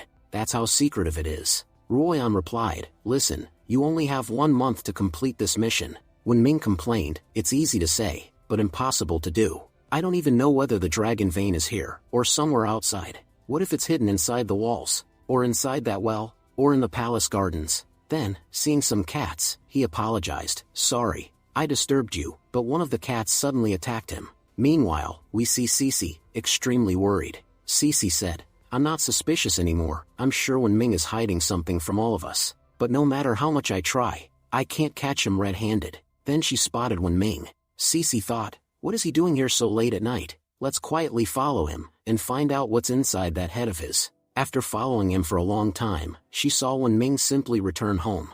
Cece thought, I expected him to escape through some secret tunnel, but he just came straight home? Did he notice me earlier? Inside, Wen Ming undressed and sighed, thank goodness that pink-haired witch isn't here. Because of her, I can't even bathe properly. Honestly, the best part of the day is soaking in warm water. Ruoyan scolded him, why are you being so lazy? You haven't even started searching for the dragon vein. When Ming replied, You have no idea how much I've already worked. I've checked every blade of grass around here, and I'm only a small servant. I can't go everywhere freely. Ruoyan said, you won't find anything by wandering randomly. The Empress is the only one who can give you a clue. When Ming smirked, I'll handle her my own way. Hearing this, Cece, outside the room, thought, what does he mean by handle her? If only Wu Jiao were here, we'd catch him red-handed. Ruoyan said, I trust you. But here, take this as motivation. Get ready to feel a little pain. When Ming panicked, crazy girl, what are you doing? Hurting yourself won't help. Ruoyan replied, it won't help me, but it will remind you what will happen if you get lazy or careless. Outside, Cece wondered, why did he suddenly go silent? Then when Ming suddenly jumped out of the bath, and fell right on top of Cece. When Ming thought, she's been following me this whole time, she's way too suspicious of me. Before she discovers anything, I need to get out of here. Cece opened her eyes and yelled, When Ming, are you out of your mind? Just then, When Ming splashed water on Cece and shouted, my mind isn't dirty, your intentions are. Because of girls like you, even taking a bath has become difficult for me, Cece yelled, you threw dirty water on my face. Meanwhile, When Ming used this distraction to quickly put on his pants, Cece grabbed his arm and said, today you won't escape. You fooled me enough. You ruined my reputation in front of everyone. I'm catching you today, no matter what. But instead of catching Wen Ming, she accidentally grabbed a mushroom. Wen Ming thought, what is she even holding? I need to escape somehow. Scene shifts to the envoy's guest room, Barter said. The Wu dynasty's buildings really look incredible, but besides their architecture and beautiful women, everything else is trash. Even this cheap wine we're drinking is horrible, another barbarian replied. Remember, we didn't come here to drink. Barter snapped. I don't know anything else, but you certainly came here just to insult me. Can't you relax for a second? The Empress we're here to assassinate, she's extremely powerful. People don't call her clan dragons for nothing. When I saw her in person, I realized she could crush us like ants anytime she wanted. That's why I'm drinking, to calm my nerves. Barbarian said confidently, don't worry, we are not leaving without completing our mission. The Empress Wu Jiao will die, and she will die by our hands. Besides, we're not the only ones who want her dead. There's a sword hanging over this dynasty's neck. Barter asked, what do you mean? Just then, Huang Tianli appeared behind them. Barbarian said, Mr. Huang, aren't you with the prince? What brings you here? Huang Tianli replied, Barbarian's instincts are as sharp as always. Nothing escapes you. I came to inform you that the prince is fully prepared. We promise to complete our part of the mission. Just make sure that Mr. Khan does not forget his promise afterward. Barbarian said, of course. We never forget our promises. We only want one reason from you. Everything else you may keep. Tianli smirked. Good to know you still keep your word. Then we shall meet again after the banquet, when the Empress has left this world. Saying that, Tianli vanished. Barter muttered, the Wu dynasty people are cunning. General Khan warned us not to trust them blindly. Barbarian replied, Mr. Khan already knows everything. Funny thing is, the prince is using us, and Mr. Khan is using the prince. This game is going to be very entertaining. Meanwhile, Wen Ming finally escaped from Cece. Wen Ming thought, I barely survived today. If she had seen anything, everything would have been over for me. He told Cece, you don't know how hard it is for me to scrub my back. That's why I accidentally fell on you. Cece said, what were you hiding here? Don't lie. I clearly saw you trying to hide something. Wen Ming lied smoothly, I tied a brush to a wooden stick so I can scrub my back. I didn't want to show you my amazing invention, that's all. Cece replied, you can't hide such a great thing from your friend.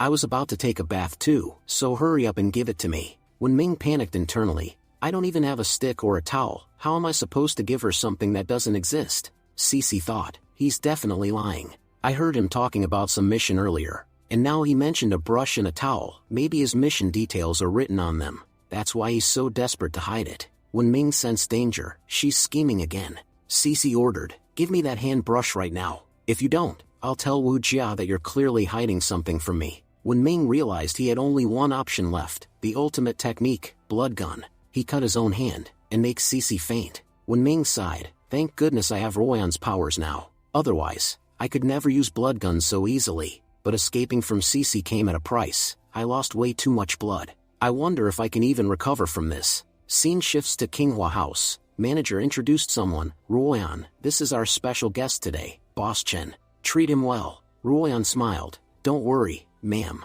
I will take good care of him. What would you like to drink, Mr. Chen? Chen flirted. If it's served by you, I'd even drink poison. Wine is nothing. At that moment, Ruoyan suddenly felt a sharp pain in her hand, because when Ming had cut himself, reflexively, she spilled the wine all over Boss Chen. The manager shouted, "Ruoyan, you can't humiliate Boss Chen like that." Ruoyan argued, "It's not my fault, it's that idiot eunuch." Boss Chen wiped his face and said calmly, "Interesting, Miss Ruoyan, you have sharp eyes. How did you know I am an eunuch? If you have a eunuch working under you, could you send him to me?" Back to Wen Ming, sneezing, he muttered, "I got caught up in this mess for too long. I'm definitely getting a cold. But after searching Cece's things, I found something extremely useful. It might help me a lot in the future." 3 days later, a grand banquet was arranged to welcome visiting guests. In the imperial kitchen, everyone was busy preparing food. Yuni shouted, "Nothing must go wrong today. This is an important peace meeting between two countries." Just then, Yuni's eyes landed on Wen Ming. While eating, Wen Ming thought, "Cece keeps coming over and stuffing food into my mouth, but finally, after so many days, I get to eat something good." Just then, Yuni walked over and asked, "Godson, is the work done?" Wen Ming replied, "Godfather, the food tasting is about to finish. After that, I'll go help with the banquet." Yuni said proudly, "You're always number one at your job. By the way, we're short on servers. Can you help with the serving?" As Wen Ming stepped forward to serve, Yuni secretly slipped poison into one of the dishes. Yuni said, "I personally tasted this dish, so make sure it is served to the Empress." In his mind, Yuni thought, "This empire has wronged me. Now I will take this entire empire for myself." Scene shifts to the banquet hall. All preparations for the grand banquet were complete. Shindu noticed Wen Ming and said angrily, "Dad, what is that idiot Wen Ming doing here? Can I confront him in front of the Empress?" Boka scolded him, "You fool. 2 empires are meeting peacefully, and you want to ruin your image because of him? Sit down." Meanwhile, Wen Ming was barely awake. "I didn't sleep enough, and now they've made me stand here even though I'm exhausted." Cece, watching him from a distance, thought, "He's acting weird, definitely planning to meet someone secretly. This time I'll catch him red-handed." Wen Ming felt someone staring at him, but when he turned around, no one was there. He wondered, "Is someone thinking about me?" Ruoyan answered in his mind, "Yes, I am thinking about you. You're being lazy again. You still haven't found the dragon vein." Wen Ming whispered, "I'm trying, but the problem is, I haven't found a single clue." Ruoyan shouted, "You must find it, or I'll tell the Empress that you're a fake eunuch, then your bird will be gone." Wen Ming panicked and said, "I must have offended some goddess in my past life. That's why all the girls in this life are after me." Cece thought, "He's definitely hiding something. He can fool everyone, but he can't fool me. Tonight, I'll expose him." Wu Jiao watched Cece and thought, "I've never seen Cece get this close to anyone. She doesn't realize it, but I can guarantee, she really likes Wen Ming." Yuni announced, "Empress, all preparations are done. Shall we begin the banquet?" Wu Jia said, "Yes, begin." Yuni announced loudly, "Everyone, salute the Empress. She has arrived." Barter, staring at the food, whispered, "My mouth is watering, they made us wait so long. Finally, I can eat." Boka said, "These barbarians don't even know how to eat properly. Look, he's eating like a wild boar." Another minister said, "Yes, Minister of Rights, you are absolutely correct." Barbarian whispered, "Barter, you remember our plan, right? I am beginning it now." He stood up and declared, "I've heard much about the Wu Empire. People say that if other empires are smart, the Wu Empire is deadly smart." The word smart was added to the dictionary after seeing your people. "We brought a challenge for you today. Let's see if you can solve it." The ministers laughed. "The barbarians brought us a puzzle? Do they even know how to read and write? This will be easy." Barter smirked. The ministers seemed confident. "All right, let's begin," Wu Jia said. "The Wu dynasty fears nothing. We are ready for any challenge." Barbarian said, "Good. Then here is the riddle. There is a mountain with no stones, a river with no water, a road no one walks on, and a city with no people. What is it?" The ministers were stunned. "A mountain without stones? Impossible." A minister suddenly stood up and said, "I know. It's a desert. Large, but no water. Paths exist, but no one walks. Sand dunes are like mountains, without stones." Barbarian shook his head. "No, wrong answer." Another minister tried, "Then it must be a forest." Barbarian said, "Wrong again." Soon the entire hall murmured, "If it's not a desert, not a forest, then what is it?" Maybe they don't have an answer at all. Wen Ming muttered from the side, "Over smart idiots, this riddle is for 4th graders. The answer is simple, a map." Cece exclaimed, "Yes, that's correct. You may look stupid, but you're not." The hall went silent. Barbarian's expression soured. "Oh, weren't all of you supposed to be geniuses? Why couldn't you solve one riddle?" Cece stepped forward dramatically and said,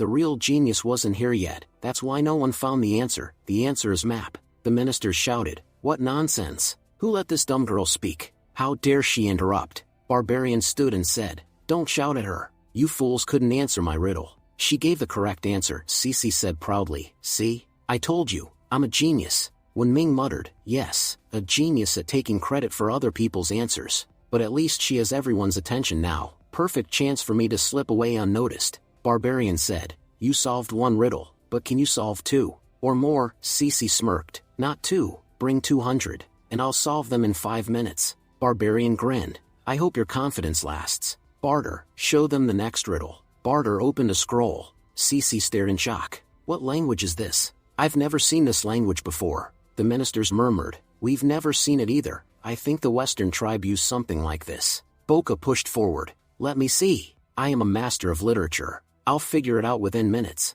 But after some time, he was sweating. Barbarian laughed loudly. "What happened? Cat got your tongue? So many famous scholars here, yet none of you know the answer." Cece said confidently, "I'm here, I'll answer it." Barbarian replied, "Good. I'm ready for your answer." When Ming looked at the question and thought, "This is written in English. How do these barbarians even know English?" Ruoyan said in his mind, "So, you can read foreign scripts?" When Ming whispered, "Don't suddenly talk like that. You scared me." Ruoyan sighed, "I thought you were a big idiot, but I guess you still have a few secrets after all." Barbarian mocked, "If you can't understand it, just admit it. I always heard that the Wu dynasty people were very smart, but clearly, that was a lie." Cece snapped, "Baldy, shut your mouth. How can I think when you keep shouting?" She stared at the symbols. "What are these? Master taught me many things, but never this." Then she paused. "Wait, when Ming solved the previous riddle, he must know this one too." She shouted, "When Ming, get over here right now. You can't run away. You solved the first riddle, you'll solve this one too."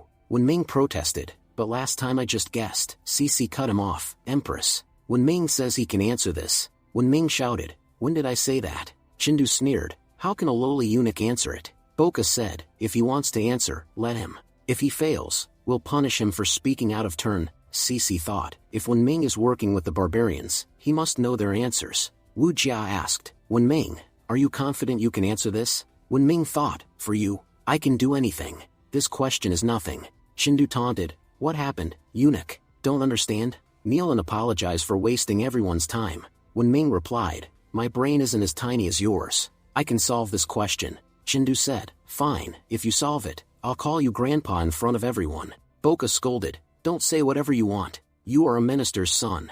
Chindu insisted, "Father, I'm certain he can't answer it. I studied with him since childhood. If he hadn't cheated off me, he would have never passed first grade. If I don't know the answer, there's no way he does." Wen Ming said calmly, "This is a Western poem, written in English." People behind him murmured, "Did he just say, English?" Chindu thought nervously, "He looks too confident. Did he actually get it right?" Wen Ming thought, "I studied English properly in my last life, so I already know this." He explained, "This is a word puzzle. If you look carefully, the answer is the letter E." The ministers were shocked. "What kind of stupid answer is this? We've never heard such nonsense." Chindu shouted, "Your Majesty, he is wasting the court's time. Punish him." But Barter said, "How can a young eunuch know such advanced knowledge? Yet, everything he said is correct." Chindu stuttered, "What do you mean?" Another barbarian stepped forward, "He means that E is the correct answer." The ministers murmured among themselves, "We thought the one family boy was useless, but clearly, we misjudged him."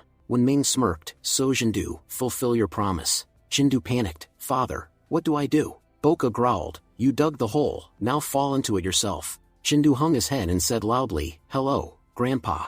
Wen Ming beamed, "That's right, I am your grandpa. My useless son and useless grandson are nothing like me, they're complete donkeys." Wu Jia thought, "Wen Ming, how many secrets are you hiding? We grew up together, yet even I didn't know you could read English." Yini thought, "Finally, she ate it." Cece also thought, "That was an extremely difficult puzzle. Now I'm fully convinced, Wen Ming and the barbarians are working together. There's no way he solved that alone."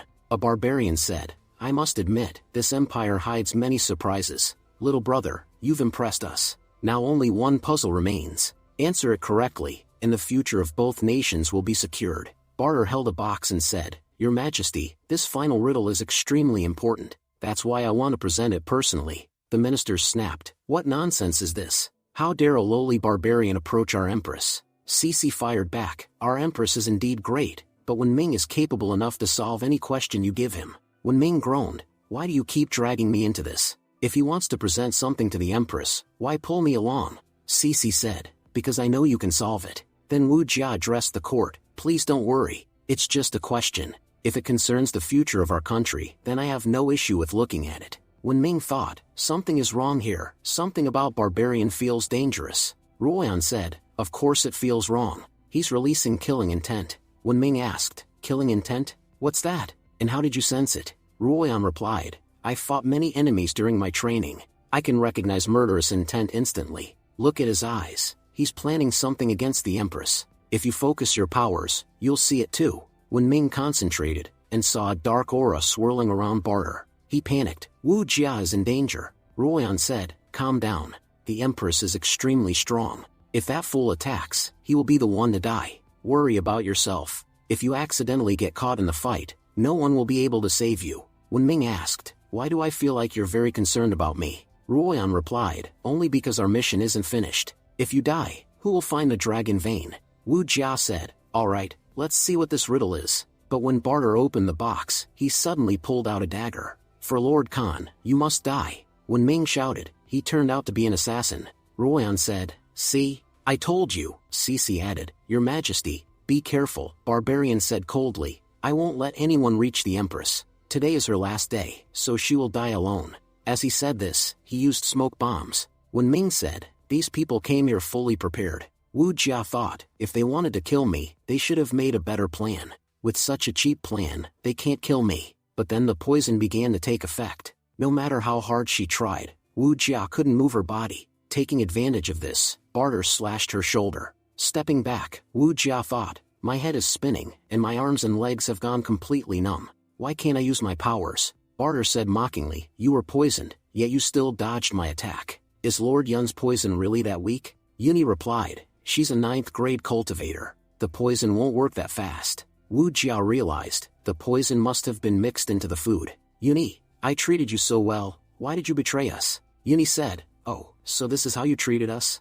Just then, a soldier rushed forward to protect Wu Jia, but Yuni killed him instantly and said, your Wu dynasty never treated me like a human. Because of that dynasty, I became what I am today. Moving forward, Barter said, save your speech for later. We should kill her first. Yuni replied, you don't need to teach me. Both of them began attacking Wu Jia relentlessly. Yuni warned, Your Majesty, conserve your strength. The more energy you use, the faster the poison will spread. If you die by our hands, it'll be quick. But if the poison kills you, it'll be extremely painful. Wu Jia struggled to breathe and thought, breathing has become very difficult, but I can't lose to them.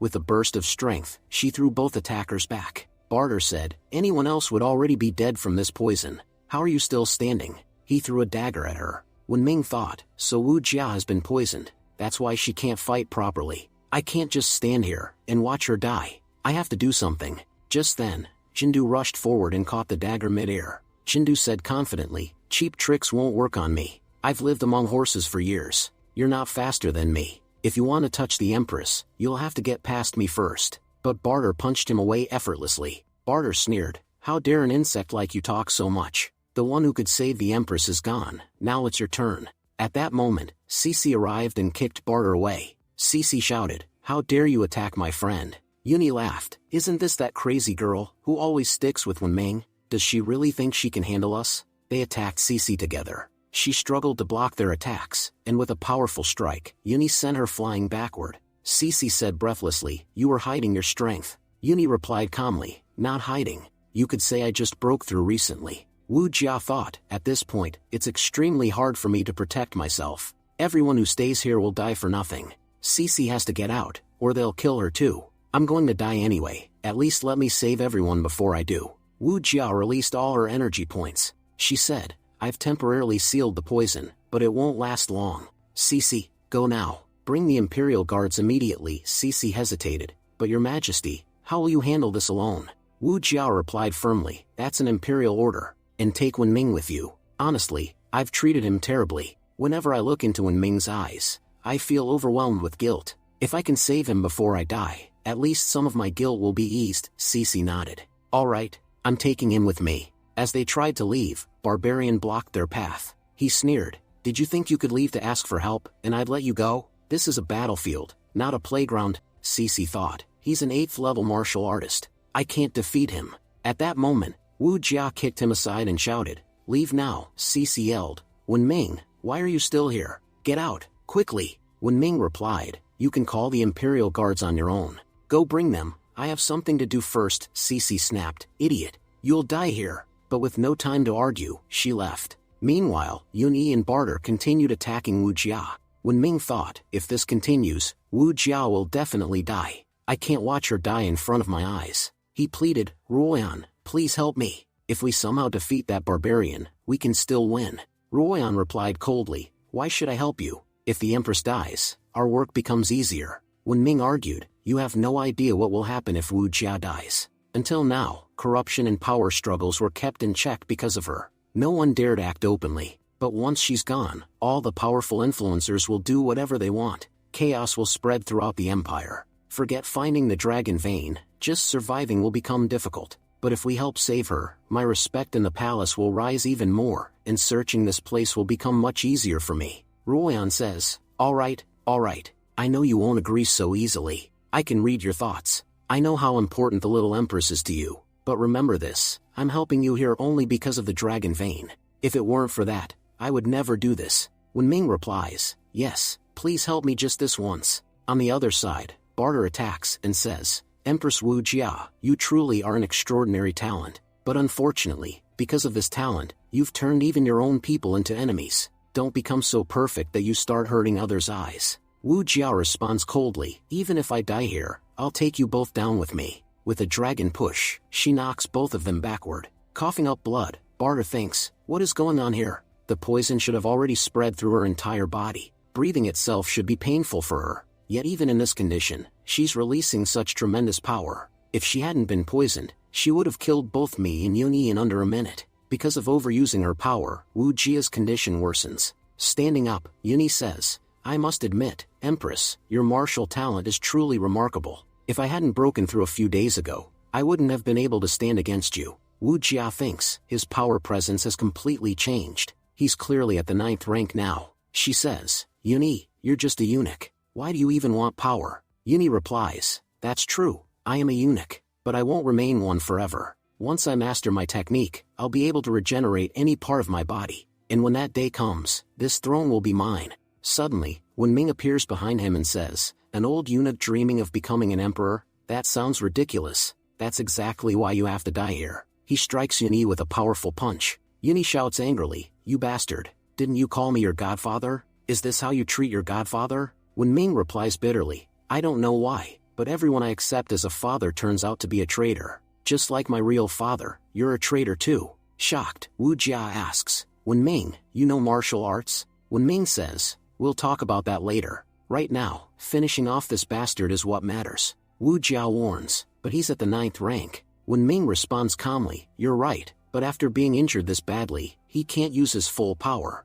Just then, another attacker rushes in from behind. Wu Jia shouts, Wen Ming, be careful. Using the flame dance step, Wen Ming dodges the attack and sends the enemy flying with a single kick. He says, If you underestimate me, this is what happens. Wu Jia observes, Wen Ming, that move you just used. Wen Ming thinks, Looks like I've been exposed. She recognized the heavenly sect technique. Wu Jia continues, Your technique looked unusually refined, almost feminine. Wen Ming deflects, You shouldn't be focusing on things like that right now. Wu Jia thinks, Wen Ming's power level is only around the 6th rank. He's been with me since childhood. When did he learn all this? Meanwhile, Yun-Yi launches another attack toward Wen Ming, but Wen Ming once again uses the flame dance step to block it. Enraged, Yun-Yi keeps attacking relentlessly. Wen Ming mocks him, Looks like these old bones don't have much strength left. That's why you can't catch me. Yun-Yi's condition keeps deteriorating. Wen Ming warns, Save your strength. If you keep releasing so much energy at once, your injuries will worsen.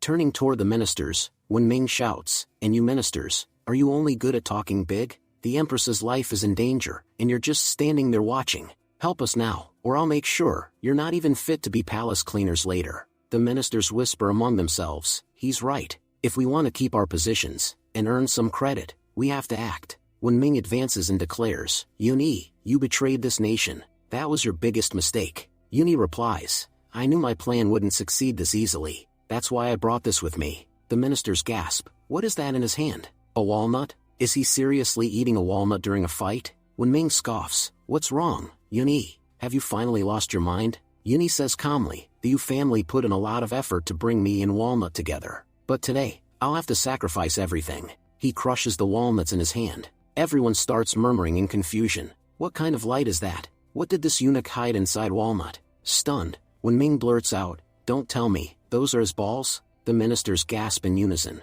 His balls? But why would anyone carry something like that with them? Yuni calmly replies, you're absolutely right. They are mine. Ever since I became a eunuch, I've carefully preserved them. I continuously nourish them with my yin energy to keep them safe. I thought that when my little elephant returned one day, I could give heirs to him. Wenming thinks to himself, so he still hasn't recovered from the pain of becoming a eunuch. My friend, I understand your suffering, but displaying this kind of pain so openly might be a bit too much. Yuni says, the Yu family had preserved years upon years of accumulated energy within them.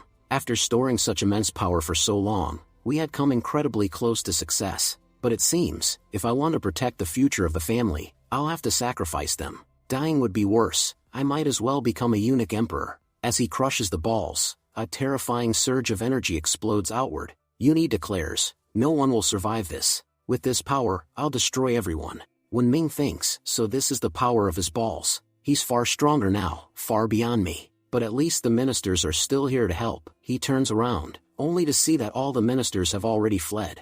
Wenming shouts, damn it, where did all of you run off to? Ruoyan yells, Wenming, watch out, he's attacking you. Yuni punches Wenming hard, shouting, boy, I'll kill you first. But surprisingly, the impact barely affects Wenming. He takes only minor damage and remains standing. Ruoyan says, this is really painful. Wu Jia asks anxiously, Wenming, are you okay? Wenming replies, don't worry at all. I can do anything to protect you. These small injuries are nothing.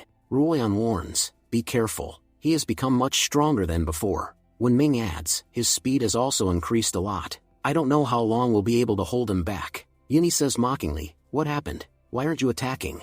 Let's see how long you can dodge my attacks. He suddenly moves very close to Wenming. While dodging, Wenming gets a small cut on his face. Wenming asks urgently, Ruoyan, tell me quickly, what should I do now? I know I can't defeat him, but how long can I stop him? Ruoyan replies, with my cultivation, you can last about 10 rounds against him. Wenming thinks to himself, 10 rounds is nothing. Everything depends on one person now. If they arrive on time, I'll survive. If not, I'm dead. Wu Jia says tearfully, Wenming, leave now. Yuni is too powerful. You can't face him. Wenming responds firmly, I'm not leaving. If you want to say something useful, because I won't listen to that. If I leave, what will happen to you? Crying, Wu Jia says, you're still exactly the same as you were in childhood. The scene shifts to 12 years earlier. A wolf attacks young Wu Jia and Wenming. Wu Jia shouts, Wenming, run. Don't worry about me. I can handle it. Wenming replies angrily, you're an idiot. Don't say things like that. If I leave, what will happen to you? Back in the present, Wu Jia cries, you're still the same, but I've become terrible. Forgive me. I treated you very badly. Even God won't forgive me. Yuni laughs, I have to admire your courage. Despite how badly this empress treated you, you're still standing by her side. If anyone else were in your place, they would have let her die. But now, you'll die too, because you're in my way. He grabs Wenming by the neck. Yuni continues, you've been dodging my attacks using speed. Can you still dodge now? Wenming thinks, I've used up most of my energy. I only have one attack left in mind, but it's almost useless against him.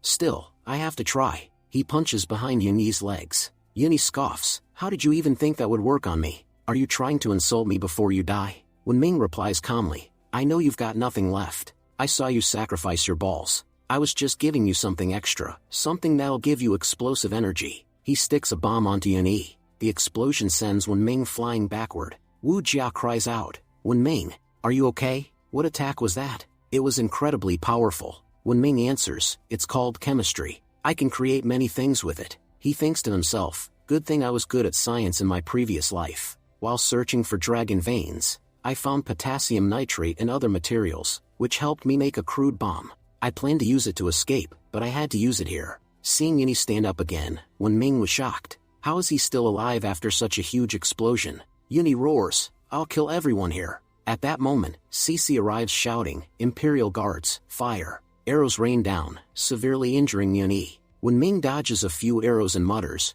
"Crazy girl, at least aim properly," Cece asks urgently, "Your Majesty, are you okay?" Wu Jiao replies weakly, "I just feel very heavy." The ministers rush in shouting, "Your Majesty, we've come to save you. Someone quickly call the royal physician." Cece snaps angrily, "Shut up. If any of you say another word of nonsense, I'll kill you right here." Checking Wu Jia, Cece says seriously, her meridians are in critical condition.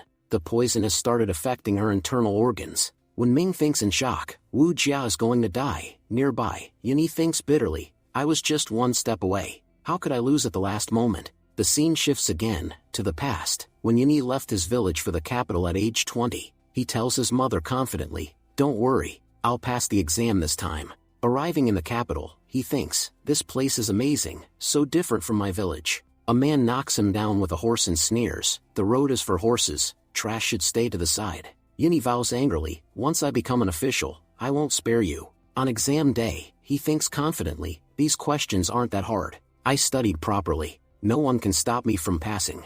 After the exam, he's 100% sure he passed. But when the results come out, everything changes. He has failed. In disbelief, he cries at night, "I can't believe I failed. I studied so hard. How is this possible?" From a nearby room, he hears voices congratulating someone, Brother Wang, for becoming an official. Wang sneered and said, "Why are you congratulating me? It's not like I passed the exam honestly. I just paid a small bribe and bought someone else's seat." These villagers think that if they study hard, they can become high-ranking officials. They don't know that all their hard work is actually done for us. Their names are written on the papers, but we are the ones who pass. What was the name of the man whose paper I replaced? Yuni, right? I must say, he was quite smart. He answered every single question. But how did this poor fool even dare to think that he could change his fate? When Yuni realized that the result of his years of hard work had been handed to someone else, someone who hadn't worked at all, but had money and connections, he was filled with rage. In his anger, he rushed to attack them directly. But before he could strike, Yuni noticed that the man was surrounded by many guards,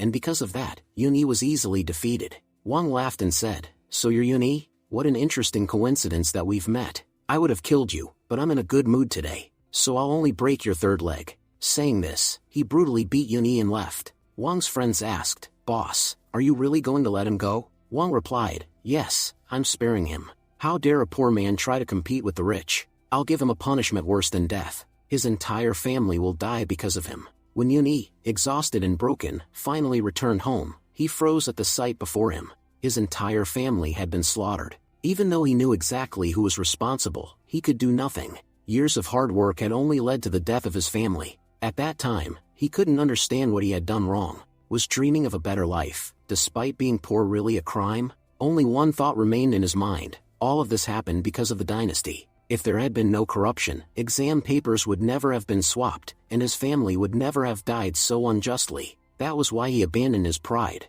and joined the palace as a eunuch. Revenge was the only thing on his mind. He knew that as long as the Wu dynasty existed, corruption would never end. For the next 20 years, he slowly built his position in court and took revenge on everyone who had wronged him. Just as his family had been destroyed, he showed no mercy to the families of others. Yet even after achieving revenge and becoming a powerful official, he never felt whole. He was no longer a real man, just a powerful eunuch who was still insignificant before the Wu dynasty. Then one day, he met Prince's envoy Huang Tianli. From that day onward, he began working against the empress. He worked tirelessly for years, but what was the result? Today, he lay dying here. From the side, Huang Tianli and another man watched everything unfold. One of them said coldly, "Yuni was absolute trash. Even after doing all this, he still failed. But that guy, the one who knows English and understands gunpowder, that one is interesting." The ministers asked anxiously, "How is Her Majesty?" Cece replied, "She is severely injured.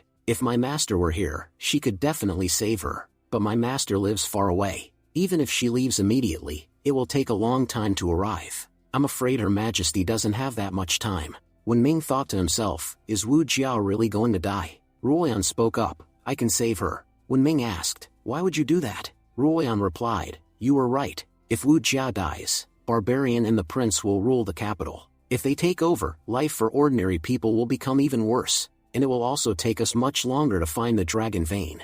That's why saving her right now is extremely important." But remember, if I help save her, you must help me find the dragon vein. Wen Ming nodded. I promise I will, Cece said urgently. Wen Ming, take someone with you, and inform my master about Her Majesty's condition. Wen Ming replied, we don't have time for that, Cece frowned. What do you mean? Wen Ming said calmly. I mean, I can save Wu Jia, Cece snapped. Have you lost your mind? Is this the time to joke? Her condition is extremely serious. Every minute matters. Only my master can save her. You don't have any medical skills. How could you possibly save her? Wen Ming replied firmly. Do I look like I'm joking? If I say I can save her, there's a reason. Trust me. In this entire kingdom, I'm the only one who can save her. The ministers scoffed. We know what you're trying to do. We've known you since childhood. You're useless. You can't even treat a minor wound, let alone someone in Her Majesty's condition. You're just trying to waste time, so that Cece's master arrives too late, and Her Majesty dies. Wen Ming shouted angrily, shut your mouths. I'm not in the mood to listen to nonsense. If any of you say another word, not only will the Empress die, you all will too. He turned to Cece. Tell me this, can Her Majesty survive until your master arrives? If yes, I'll go get her immediately. If not, then let me do what I'm about to do. Cece hesitated. What should I do? Should I trust Wen Ming? Wen Ming had many secrets, powers no one knew about. Everyone called him useless, yet he had held back the assassins for so long. If he hadn't been here, Her Majesty would already be dead. If he went this far to protect her, then he must not be lying. Finally, she decided, I can trust Wen Ming. Cece says, alright, I trust you. Please don't break my trust, Wen Ming. Wen Ming says, lift Wu Jia and place her inside the room. Her treatment will be done there. After bringing Wu Jia into the room, Cece asks, Wen Ming, are you sure you can save Wu Jia? The enemies used an extremely dangerous poison on her, one that couldn't be detected in food. Wu Jia couldn't defend herself against it. Even the royal physician knows nothing about this poison. Wen Ming replies, you know that if I make even a single mistake here, I'll be the first one to die. If I didn't have confidence in myself, why would I even come here? We can't talk anymore. Wu Jia's condition is getting worse. We must treat her immediately, Cece asks. What do you need for the treatment? I'll arrange everything right away. Wen Ming says, I need a silver needle, a stool, some warm water, a clean towel soaked in medicine, and finally a small knife. That will be enough to treat Wu Jia, Cece replies. Alright, I understand. I'll bring everything in 2 minutes. Until then, prepare whatever you need. Soon, Cece returns with all the items Wen Ming asked for. Wen Ming says, Cece, help Wu Jia sit up. You'll need to follow my instructions exactly. Help her rest according to what I say. Cece replies, okay, no problem. Wen Ming then removes Wu Jia's sleeves. Cece immediately warns him, what are you doing? If you try anything inappropriate in the name of treatment, I'll kill you right here. Wen Ming snaps back, don't be stupid. I'm treating her. Just let me do what I need to do, Cece says. How can I allow this? You'll see everything, and I won't let that happen. Wen Ming responds, if you want, I can guide you, and you can do it yourself. But acupuncture requires extreme care. Even a small mistake could be fatal for Wu Jia. Our argument doesn't matter, her life does. So decide quickly, Cece replies, fine. Hurry up, I'm watching you closely. If I feel you're doing anything wrong, I'll kill you instantly. Wen Ming says, alright, let me work. As Wen Ming begins the treatment, he notices a scar on Wu Jia's back. He thinks to himself, this goes back to our childhood. When we were playing in the forest, a wolf attacked me. Wu Jia stepped in to save me. That scar is still on her body. He realizes how much Wu Jia has done for him since childhood. When his entire family abandoned him, Wu Jia was the only family he had. Hearing this, Ruoyan feels a little sad but says nothing. Ruoyan instructs, focus carefully. Insert the needles exactly where I tell you. You must work quickly and calmly. Wen Ming replies, alright, tell me what to do. Following Ruoyan's guidance, he inserts the needles correctly. Wen Ming thinks, the first step is complete. Now for the next, he says, Cece, bring me a clean knife. Using the needles, I've transferred all the poison to her right foot. Now we just need to remove it. Cece heats the knife slightly, and makes a small cut on Wu Jia's foot, allowing the poison to start flowing out. Wen Ming says, this is too slow. At this rate, it'll take too long for the poison to come out. Cece thinks, the poison is actually coming out. Wen Ming has done something incredible again, something no one else could do. He wasn't lying. He really can save the Empress. She remembers how he fought alone to protect the Empress, without caring about his own life, and now he's risking himself again during treatment. She realizes she misunderstood him. He isn't a spy. If he were, he would have let Wu Jia die. But he didn't. Suddenly, the poison stops flowing. Cece says, Wenming, look, what's happening? Why has the poison stopped coming out? At that moment, Wenming asked Ruoyan, what can I do to save Wu Jia? Ruoyan explained, the poison has stayed inside Wu Jia's body for a long time. Because of that, blood clots have formed in her veins. Making a safety cut won't help anymore. You'll have to suck the poison out with your mouth. But remember, this method is very risky. You must draw the poison out slowly. If even a little poison enters your body, it could be fatal. Are you ready to take such a huge risk? Wenming replied without hesitation, I'm ready to give my life to save Wu Jia. This isn't difficult for me. Ruoyan nodded, alright, then start sucking out the poison. While doing so, keep transferring your internal energy into her body. Wenming thought nervously, it sounded easy to say, but it's much harder to do. Seeing him freeze, Cece asked anxiously, what's wrong? Why are you standing there like a statue? Don't tell me, you don't know how to remove poison.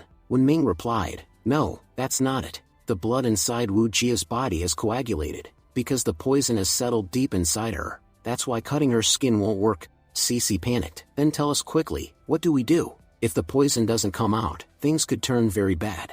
There has to be a way to save her. Wenming thought, there is a way, but I can't say it out loud. But at this point, Ruoyan's method is the only option left. Wenming said carefully, don't panic. I have another method, but it requires touching Wu Jia.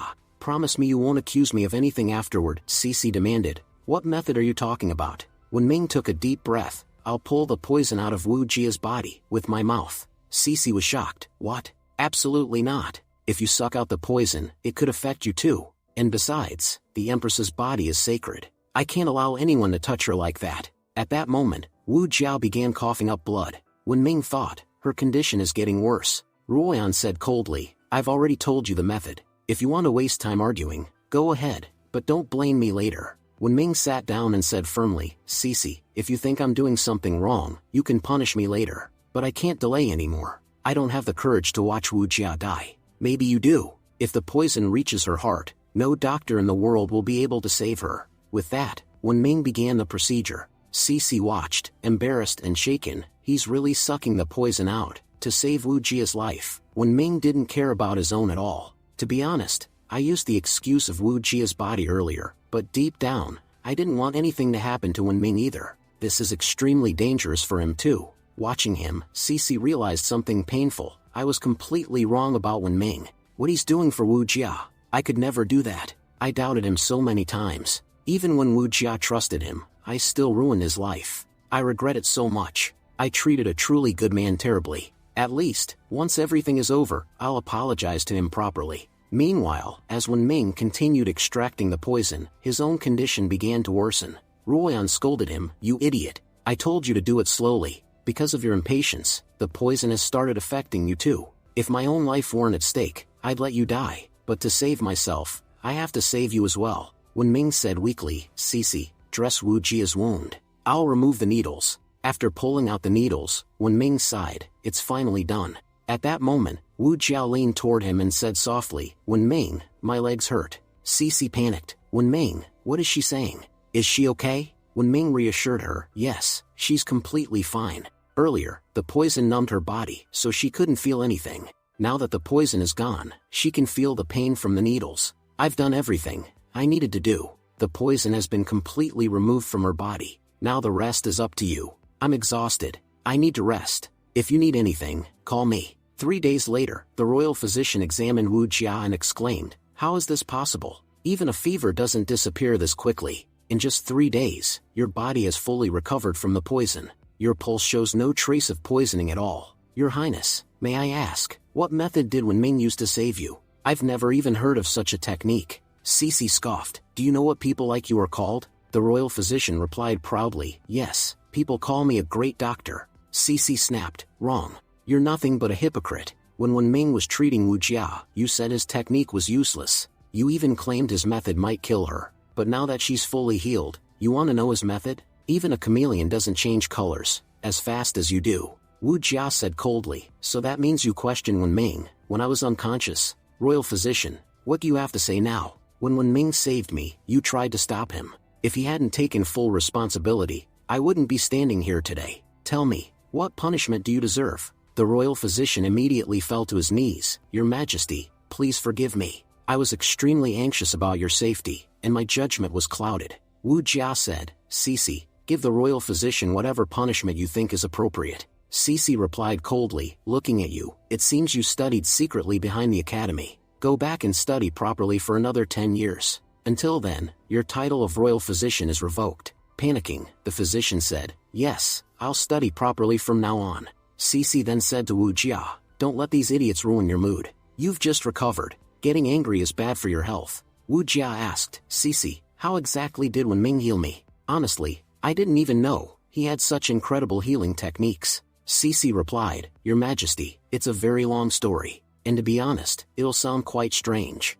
Wu Jia said calmly, you're really bad at making excuses. I can handle the truth. Tell me what happened. Besides, if Wenming was involved, I trust that nothing bad happened. Cece hesitated, then said, Wenming sucked the poison out of your body. With his mouth. Blushing, Wu Jia asked in shock, did Wenming really remove the poison himself? Wait, did the poison affect him? That was extremely dangerous. I need to check on him. Cece quickly said, No, Your Majesty, you need to rest. You woke up just an hour ago. If you start running around now, your body won't recover properly. Wenming is fine. Yes, he was very exhausted while removing the poison, but he said himself that he's completely okay now. You rest here. I'll go check on him myself. I'll report back to you in 2 minutes. Wu Jia nodded. If he's not well, take personal care of him. She then thought to herself, I pray that nothing happens to Wenming. He's already suffered enough in this lifetime.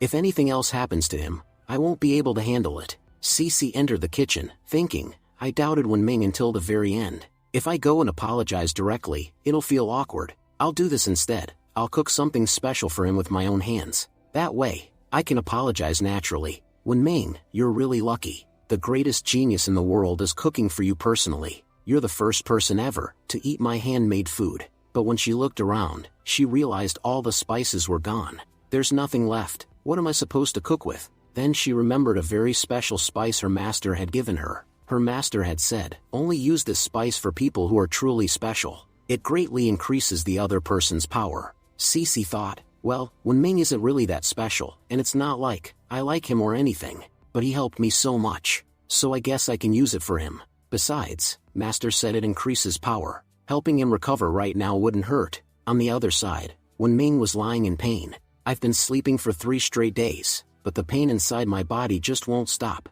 It feels like all my bones are breakdancing. Just then, Ruoyan shouted, Stop acting. I've been watching you slack off for 3 days. Get up right now, and go find the dragon vein. If you don't, it won't end well for you. Wenming replied lazily, Ruoyan, what's the rush? What, do you think the dragon vein is going to fly away? Besides, I'm not feeling well. The poison's effects haven't even worn off yet. Ruoyan snapped, I've never seen a bigger excuse maker than you. You only tasted a tiny bit of poison, and you're acting like this. Stop pretending. Get up and do something useful. Just then, Cece entered and said brightly, Wenming, I made breakfast for you. After eating it, you'll fully recover. Wenming frowned. Do you know that normal people knock before entering a room? Cece replied smugly, rules don't apply to me. I'm not normal, I'm the greatest genius. Anyway, forget that. I cooked this for you. It's so delicious that it'll strengthen every bone in your body and completely eliminate the poison. Wenming thought nervously, are my ears working properly? Did she really say she cooked for me? There's no poison in this, right? But the moment he saw the food, he panicked. Wenming said cautiously, this food is edible, right? I've never seen something this terrifying in my life. Cece, I'm sorry. I'd love to eat your food, but I already ate earlier. I'm not hungry at all. Cece glared at him, you're not hungry? A genius like me, cooked for you like a maniac, and you already ate ordinary food? Do you even know how much effort I put into this? If you don't eat it, I'll get angry, and when I'm angry, I'll take it out on you. I just learned a new technique. I needed someone to practice on anyway. You're the perfect partner. Panicking, Wenming quickly said, I didn't say I was full. Just because I ate earlier, doesn't mean I can't eat more. Not everyone gets the chance to eat food made by you. Whatever you cooked for me, I'll eat it. Inside, he thought, if I died from poison, that'd be fine. But if I die from eating this, that would be tragic. Who knows what strange thing she cooked? But as soon as Wenming took a bite, he was shocked. It actually tasted really good. Wenming thought to himself, from the outside, this looked like cheap street tea, but on the inside it's Starbucks. I've never eaten food this delicious in my life. Happily, Cece asked, how is it? Tell me. This is the first time I've ever cooked. Wen Ming replied, it really tastes amazing, but for some reason, after eating it, everything in front of my eyes feels blurry. He thought nervously, why does this food suddenly taste even better? Is the food too hot, or am I feeling overheated? Smiling proudly, Cece said, judging by your reaction, it seems I made it a bit too delicious. Anyway, when a genius cooks, it's bound to be good. What can I say? Whatever I touch turns out perfect. Saying this, Cece also started eating. While eating, she frowned. Why am I feeling so hot? Wen Ming said anxiously, Cece, your whole face has turned red. Are you okay? Cece replied, I'm completely fine. It's just, I feel a bit strange. Then she moved closer to Wen Ming and said softly, why do you look so handsome today? You've never looked this good before. Panicking, Wen Ming said, Cece, calm down. Inside, he screamed, Ruoyan, please help me. This foolish girl definitely fed me something strange. I can't control my body at all. Ruoyan replied calmly, Cece fed you the legendary Riz powder. And this isn't ordinary Riz powder. It's 10 times more powerful than the normal version. Shocked, Wen Ming exclaimed, what? 10 times more powerful? Then what am I supposed to do? How do I survive this? Suddenly, Cece pushed Wen Ming, knocking him down. Cece said seriously, Wen Ming, I've treated you very badly. You're actually a very good person, but I always misunderstood you. Can you forgive me for all of that? Before Wen Ming could respond, everything went dark. Scene shifts to Court Hall. Wu Jia said, Minister Boca, you must already know about the recent incident. When Yunyi betrayed us, surviving that situation was extremely difficult for me. Wen Ming risked his life to save mine. We cannot ignore his contribution. Moreover, after Yunyi's departure, the position of Grand Eunuch is now vacant. I believe we should promote Wen Ming and appoint him as the new Grand Eunuch.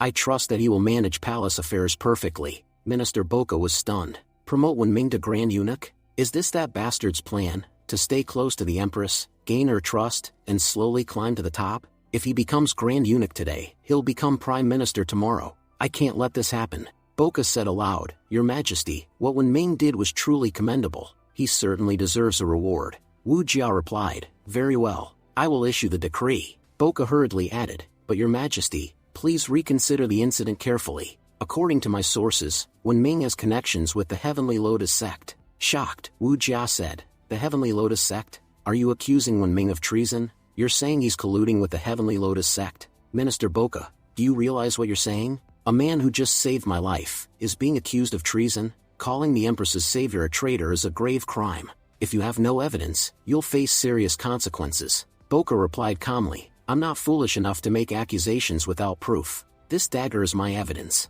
My son was attacked with this dagger, and it bears the mark of the Heavenly Lotus sect. My son's guards confirmed that Wen Ming was the one who used it. Wu Jia scoffed, If your son's guards were present, were they shelling peanuts instead of protecting him? Fine, let's assume you're right. The Heavenly Lotus sect is indeed considered a traitorous sect. Now that you've accused Wen Ming, tell me, what should we do? Boca said confidently, What else? Confront Wen Ming immediately. If we question him suddenly, he'll panic and reveal the truth himself. Wu Jia replied coldly, Very well, I'll confront Wen Ming as you suggest. But remember, if your accusation is wrong, you'll face the consequences. No one will be able to save you. Boca bowed, Thank you for giving me this chance, Your Majesty. Inside, he thought, I have witnesses and evidence. The moment Wen Ming stands before me, he'll spill everything.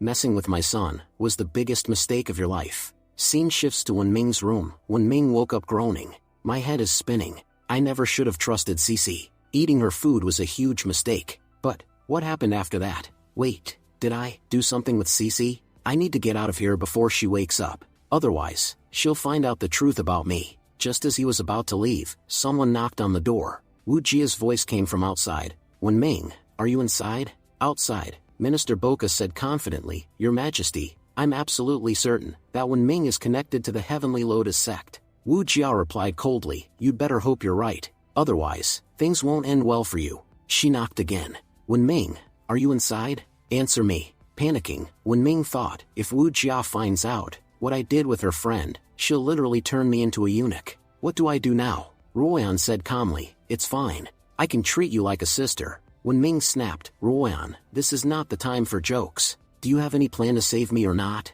If I get caught, you're going down with me. Ruoyan replied lazily, Idiot. I wouldn't care, even if you died. Honestly, I'd prefer it if you really became a eunuch. That way, all future problems would disappear forever. Wen Ming said angrily, "Why are you mad at me? Do you seriously have no ideas at all?" Just then, Cece woke up. She said in shock, "Wen Ming, why aren't you wearing anything?"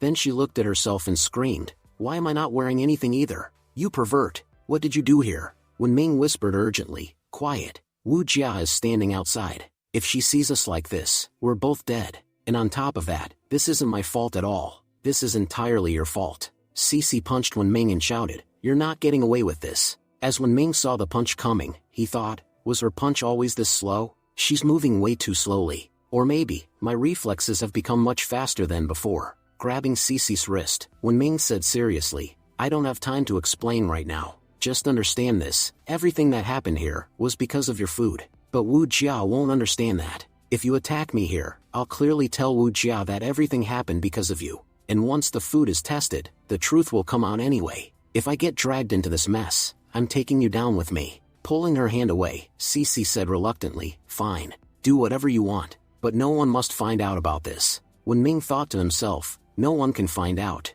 Otherwise, my fake identity will be completely exposed." Outside, Wu Jia called out, "Wen Ming, you're inside, right? I can hear your voice. Why aren't you answering?" Wen Ming thought urgently, "I need a plan to handle Wu Jia." Cece asked nervously, "So what are you going to do?" Wen Ming replied confidently, "I'll do what I'm best at." Then he shouted toward the door, "Wu Jia, why are you here? I heard your voice, and it woke me up." Wu Jia replied, "I needed to talk to you about something very important." Wen Ming said, "Oh, is that so? Give me 2 seconds. I'll put some clothes on." As he walked away, Wen Ming whispered to Cece, "I'll distract her. You get out of here quickly." Cece asked anxiously, "But what if Wu Jia comes inside?" Wen Ming paused, "I didn't think about that. Just try to hide for now. I'll handle it." Opening the door, Wen Ming said, "So, Wu Jia, what brings you here?" Then he froze. Minister Boka was standing beside her. Wen Ming thought, "Why the hell is that old bastard here? If he's here, this can't be good news." Wu Jia asked gently, "Wen Ming, how are you feeling? Has the poison's effect faded?" Wen Ming replied, "Yes, I'm much better than before, but my body is still very weak. I get tired extremely quickly." Wu Jia said with concern, "Then standing like this isn't good for you. Let's go inside and talk. If you keep standing, you'll exhaust yourself." Wen Ming quickly said, "No, the room is very messy. It's better if we talk outside." Minister Boka sneered, "The fear on your face shows you're hiding something inside. I've always known your intentions are not right, and today, that's been confirmed." Wen Ming thought bitterly, "I knew this bastard was plotting something. If Wu Jia came here with him, then he's definitely the one who brought her. If Wu Jia had come on her own, she'd never bring this man with her." Wen Ming said calmly, "Minister Boka, I haven't done anything wrong. So why are you talking to me, as if I've committed a serious crime?" Boka replied coldly, "A guilty man is always afraid. Do you think you won't be caught, just because you're clever? You forgot one thing, and that mistake is now exposing you. This dagger, you remember it, don't you? Don't tell me you've forgotten this too." Wen Ming thought in shock, "That's Ruoyan's dagger. What is it doing in this old man's hands?" Wen Ming said calmly, "I've never seen this object before. I don't know what you're talking about, Minister Boka. This dagger looks very old-fashioned. Something only people like you would own. Not someone like me. I have no interest in collecting antiques." Boka smiled coldly, "I knew you'd deny it. That's why I came prepared. I've already sent my men to investigate. When they return, we'll have both evidence and proof. Let's see how you deny it then." Wen Ming panicked internally. That means Ruoyan is in danger. Just then, there was a knock on Ruoyan's door. Ruoyan muttered, "They arrived pretty fast." Boka's men shouted, "Everyone clear the way. Anyone who blocks us today won't survive." They kicked the door open. Boka's men yelled, "Don't even think about escaping. You made a huge mistake coming to our country." Ruoyan smirked, "You came quickly, and you'll die just as quickly." They attacked her, blocking the strikes. Ruoyan delivered a powerful kick, sending 2 men flying. But more attackers kept arriving. Ruoyan thought, "There are too many of them. I need to injure them quickly and escape. If I stay here, getting out will become impossible." She fought her way through, and started running. "This place isn't safe anymore. I need to get out now." As she ran, a dagger struck her shoulder. At the same time, Wen Ming felt a sharp pain. He shouted mentally, "Ruoyan, are you okay? I felt pain just now. Are you hurt?" Ruoyan replied calmly, "It's just a small scratch. Don't worry, I'm fine. You take care of yourself. The success of the mission depends on you now." Behind her, the men shouted, "Catch her. If we capture her, we'll get a huge reward today." Back with Wu Jia, she noticed Wen Ming's pale face. Why do you look so pale? Are you feeling unwell? Wen Ming replied weakly, I'm very tired. Maybe the poison hasn't fully left my body yet. It'll take some time to recover. Boca sneered. Or maybe you're scared, because you've hidden something in your room. You're making excuses so we don't go inside. You're afraid your true nature will be exposed. That's why your face has turned pale. Wen Ming thought coldly, this old fox is extremely cunning. No wonder his son learned to provoke others. But today, I'll cure him of that habit. Cece is a powerful martial artist. She's definitely already escaped. This old man thinks he'll find something amazing inside the room. But he has no idea that no matter how hard he searches, he won't find anything.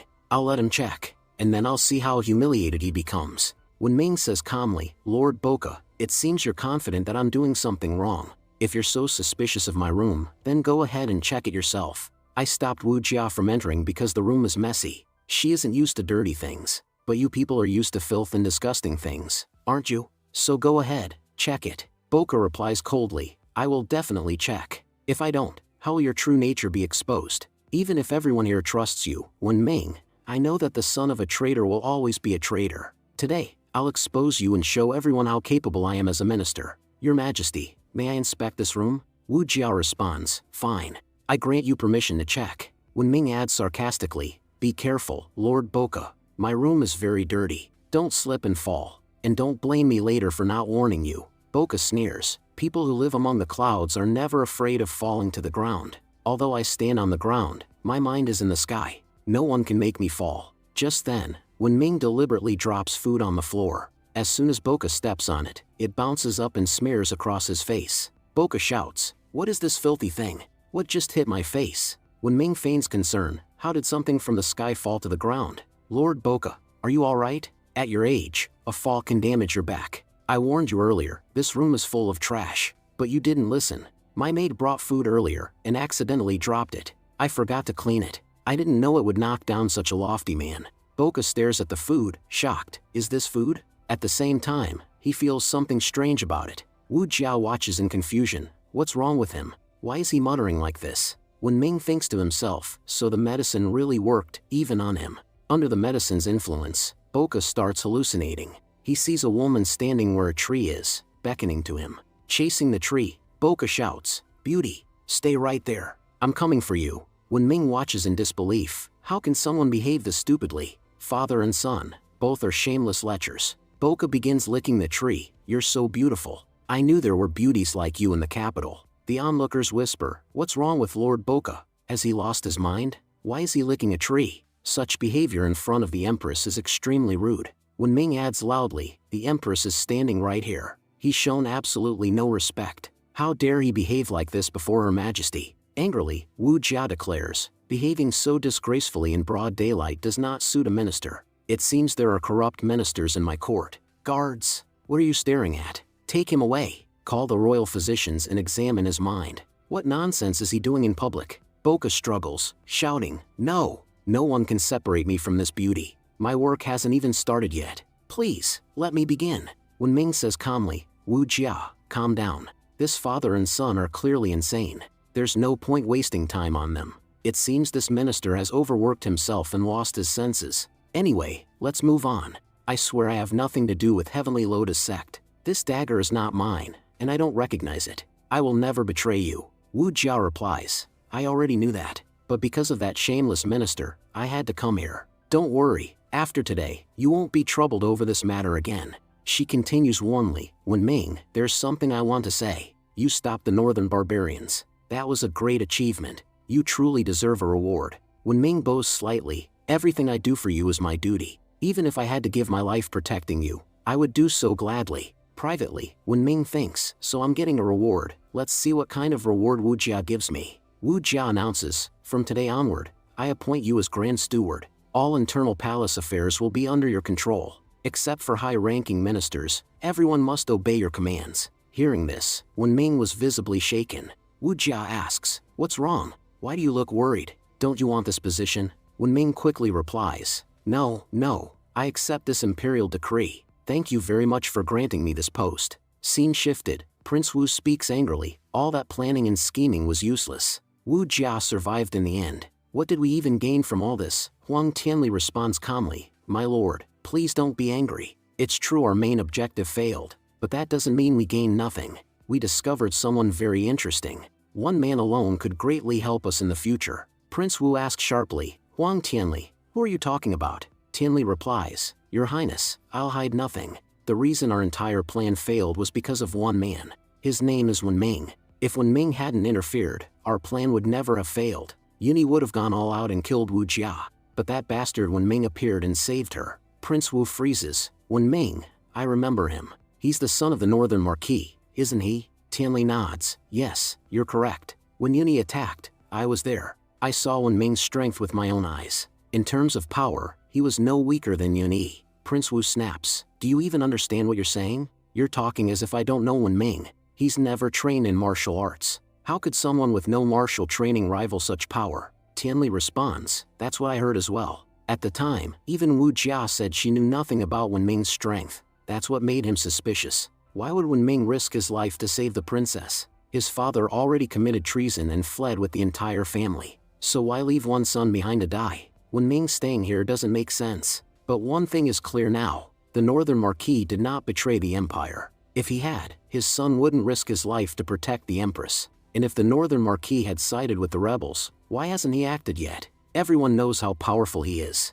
He alone accounts for half of our military strength. If he attacked the country, survival would be impossible. Prince Wu says sternly, Huang Tianli, come to the point. What are you trying to say? Why are you beating around the bush? Speak clearly. What exactly do you mean? Huang Tianli replies calmly, what if I say that everything from the very beginning was a lie? A complete fabrication, created to fool certain people. Prince Wu was shocked. A lie, made to deceive us? If the Northern Marquis didn't betray us, then this is a very serious problem. Tianli continues, I firmly believe the Northern Marquis did not betray the Empire. If he had, his son's actions would have been against the Empire, not in its favor. Think about it carefully. Why was the traitor's son spared? Wen Ming didn't receive any major punishment. On the contrary, he was promoted. And according to our sources, the Empress openly supports him. Prince Wu clenches his fist. I understand now. Wu Jia knew everything about us from the start. She already suspected our betrayal. That's why she kept her trump card, Wen Ming, hidden until the right moment. Spreading the rumor that Wen Ming was useless was her doing. So when we finally attacked, Wen Ming could step in at the critical moment. And at that time, we would have no countermeasure. Just thinking about it makes me furious. Everything we did, she already knew. Huang Tianli responds calmly, Your Highness, please don't panic. In this chess game, Wu Jia was indeed several steps ahead of us. But as the saying goes, until the final piece falls, the game isn't over. Yuni is dead. If he were still alive, he could have exposed everything he knew about us. But now that he's dead, he can never reveal our secrets. To the public, the story will be simple. Yuni betrayed the Empire and attempted to assassinate the Empress. Our names will never be mentioned. Prince Wu sighs. But what do we do now? We have no way left to attack. In front of Wu Jia, it's as if we've already dropped our weapons. Tianli shakes his head. I admit we lost some pieces, but we've identified Wu Jia's greatest game changer, the one person without whom our plan would have already succeeded. And now, we will use that game changer. If we try to kill Wu Jia, Wen Ming will save her. But if we start with Wen Ming instead, who will save him? Wu Jia trusts Wen Ming completely. If Wen Ming joins our side, nothing would benefit us more. If he refuses, then his death is guaranteed. And if he joins us, Wu Jia will not survive. The sword she sharpened for 18 years will be turned against her. Prince Wu laughs darkly. Brilliant, Huang Tianli, this way we will kill two birds with one stone. All we have to do now is wait for the right moment. A few days later, a subordinate asks nervously, Eunuch 1, what should I do now? Wen Ming frowns. What did you just call me? How many times must I tell you? My name is not Eunuch 1. Call me Lord 1. I can tolerate mistakes in casual conversation. But during work, use my official title. Be professional. The man stammers. But isn't your official title? Wen Ming snaps. What did you say? My ears must be malfunctioning. I didn't hear you clearly. The man bows quickly. I'm sorry. From now on, I'll call you official Lord 1. Wen Ming corrects him. Not official, just Lord 1. The man nods hurriedly. Yes, yes, Lord 1. Wen Ming thinks to himself, ever since my promotion, my workload has exploded. From morning to night, I'm giving orders non-stop. I don't get a single moment of rest. Honestly, my old job was better, but at least now I can move freely inside the palace. Before, there were restrictions. Now, I can go anywhere. To be honest, finding the dragon vein has become much easier. But, it's been days and I haven't heard from Oyan. Why did she suddenly stop contacting me? Just then, Ruoyan's voice appears. What's wrong, Wenming? Are you missing me? Wait, since you're Lord Wen now, should I call you Lord Wen too? Wenming was shocked. Ruoyan, are you alright? Where have you been? Why didn't you respond for so long? Ruoyan replies calmly. I suffered some injuries, but nothing fatal. If something had happened to me, do you think you'd still be alive? I was captured. You got promoted. Our fates really do work in strange ways. Wenming sighs. Are you teasing me? Honestly, there's nothing great about this promotion. The only good thing is my freedom inside the palace. I'm confident I'll find the dragon vein soon. Ruoyan warns him. Do whatever you want, but don't get caught. I already have been. Now, you're the only one left. A voice interrupts. Eunuch 1, where are you heading? Annoyed, Wenming replies. How many times do I have to say it? Not Eunuch 1, Lord 1. Wenming notices Cece standing there. As she's about to speak, memories flood her mind. Wenming asks politely, Miss Cece, do you need something? Your face looks red. Are you feeling alright? Cece scoffs. I'm a genius. Not just any genius, the top genius of this world. How could anything be wrong with me? Wenming smiles awkwardly. I felt like you were remembering the past. Cece snaps. That was a one-time mistake. Don't bring it up again. The Empress has summoned you. Come with me, now. Wenming thinks, this girl is really strange. She's acting like we're meeting for the first time again. But if Wu Jia summoned me, it must be important. Wenming arrives before Wu Jia. After checking her condition, he says gently, you're stable for now, but don't push yourself. Otherwise, your body won't recover properly. Wu Jia replies, I'm fine. I called you because a spy just delivered a report. It's about the Northern Marquis. Wenming freezes internally. Finally, a report about father. Wu Jia hands him the document. Read it yourself. The report states, after thorough investigation, it has been confirmed that the Northern Marquis did not commit treason. The reason for the incorrect earlier report is still under investigation. Direct contact with the Northern Marquis has not yet been established. However, it has been confirmed that he did not ally with the barbarians. Wenming says emotionally, Dad, because of a misunderstanding, your son almost died. It was sheer luck that I survived. Otherwise, your son would have already been dead. I always knew it. A man who spent his entire life with honor and loyalty, how could he betray anyone in the end? How could he betray his own country? Despite serving the nation with absolute loyalty, he was still accused of treason. I'm not just angry anymore, I feel deeply hurt for my father. Because of all this, I was even branded a traitor. One misunderstanding completely destroyed the Wen family. Wu Jia, tell me, why did something so cruel happen to us? What was our mistake? Was our only fault that the Wen family served you with loyalty? We gave everything to this nation, and in return, this nation repaid us like this. Wu Jia looks at him and asks, so, you're truly angry now? Wenming thinks to himself, looks like I overdid the acting. He replies calmly, yes, Wu Jia. This isn't something I could ever fake. Wu Jia nods and says, Wenming, I actually called you here to discuss another important matter. Wenming was startled. Something even more important than this? Tell me, Wu Jia, what is it? Wu Jia explains, the barbarians are still causing trouble at the border.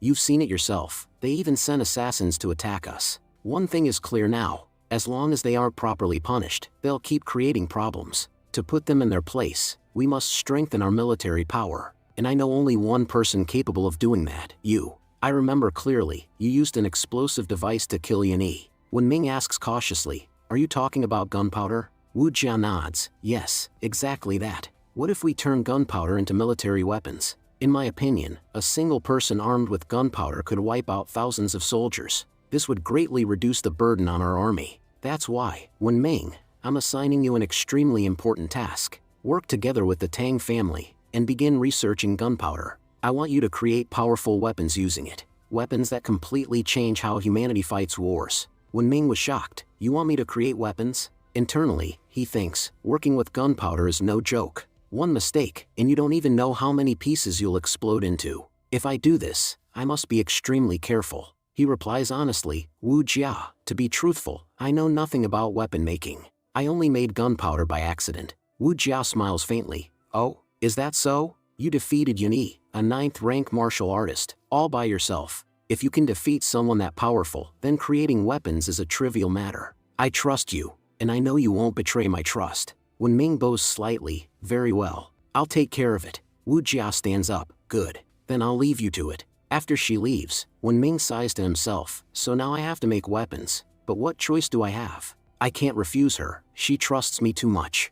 Then he realizes, wait, where exactly is the Tang family? I forgot to ask for directions. Suddenly, Ruoyan speaks urgently, the Tang family? Wenming, did you just say the Tang family? Wenming turns sharply, why did you suddenly react like that? You scared me. When I was talking to Wu Jia, didn't you hear? She wants me to work with the Tang family and create weapons using gunpowder. Ruoyan hesitates, then says, to be honest, I'm hiding in the Tang family right now. Wenming was stunned. What? What are you doing there? Do they know who you are? Ruoyan sighs. It's a long story. You already know I was injured. Boka's men were searching the entire city for me. I had nowhere else to hide. That's when I met Tang family's eldest daughter Wang Wang, an old and trusted friend. I was in terrible condition back then. I didn't know where else to go. So I came with Miss Wang Wang to hide at her home. Wenming understands, that's why you panicked when I mentioned the Tang family. Because you're hiding there right now. Ruoyan warns him seriously, Wenming, please be careful. Boka is a filthy, vicious man. He strongly suspects you. He won't let you go easily. Wenming nods, alright, I'll head to the Tang family now. I'll reach you within 5 minutes. Wenming arrives at the Tang family estate. He thinks, Ruoyan said Tang Wang Wang is her close friend. Does that mean the Tang family is connected to the Heavenly Lotus sect? Or at least Wang Wang herself is involved. But I don't have time to think about that. I need to focus on my mission. He knocks on the gate. Is anyone there? Behind him, a figure watches quietly from the shadows. Scene shifts to Boka's residence. Enraged Boka shouts, you're all useless. I don't understand why I even pay you. You couldn't accomplish a single task. I sent so many people just to capture one woman, and she still escaped. You failed completely and now sit here in front of me. A subordinate bows, my lord, please calm down. Yes, she escaped for now, but that doesn't mean she won't be caught. It's confirmed she hasn't left the capital. All our men are on high alert. She had hidden weapons and attacked us suddenly. That gave us no time to react. If she hadn't escaped at that moment, she would have been captured. Even so, we injured her badly. The problem is, she's extremely fast. Once she entered the market, she vanished like she knew the city better than us. What happens next will be revealed in the next episode. Thank you for watching and stay tuned.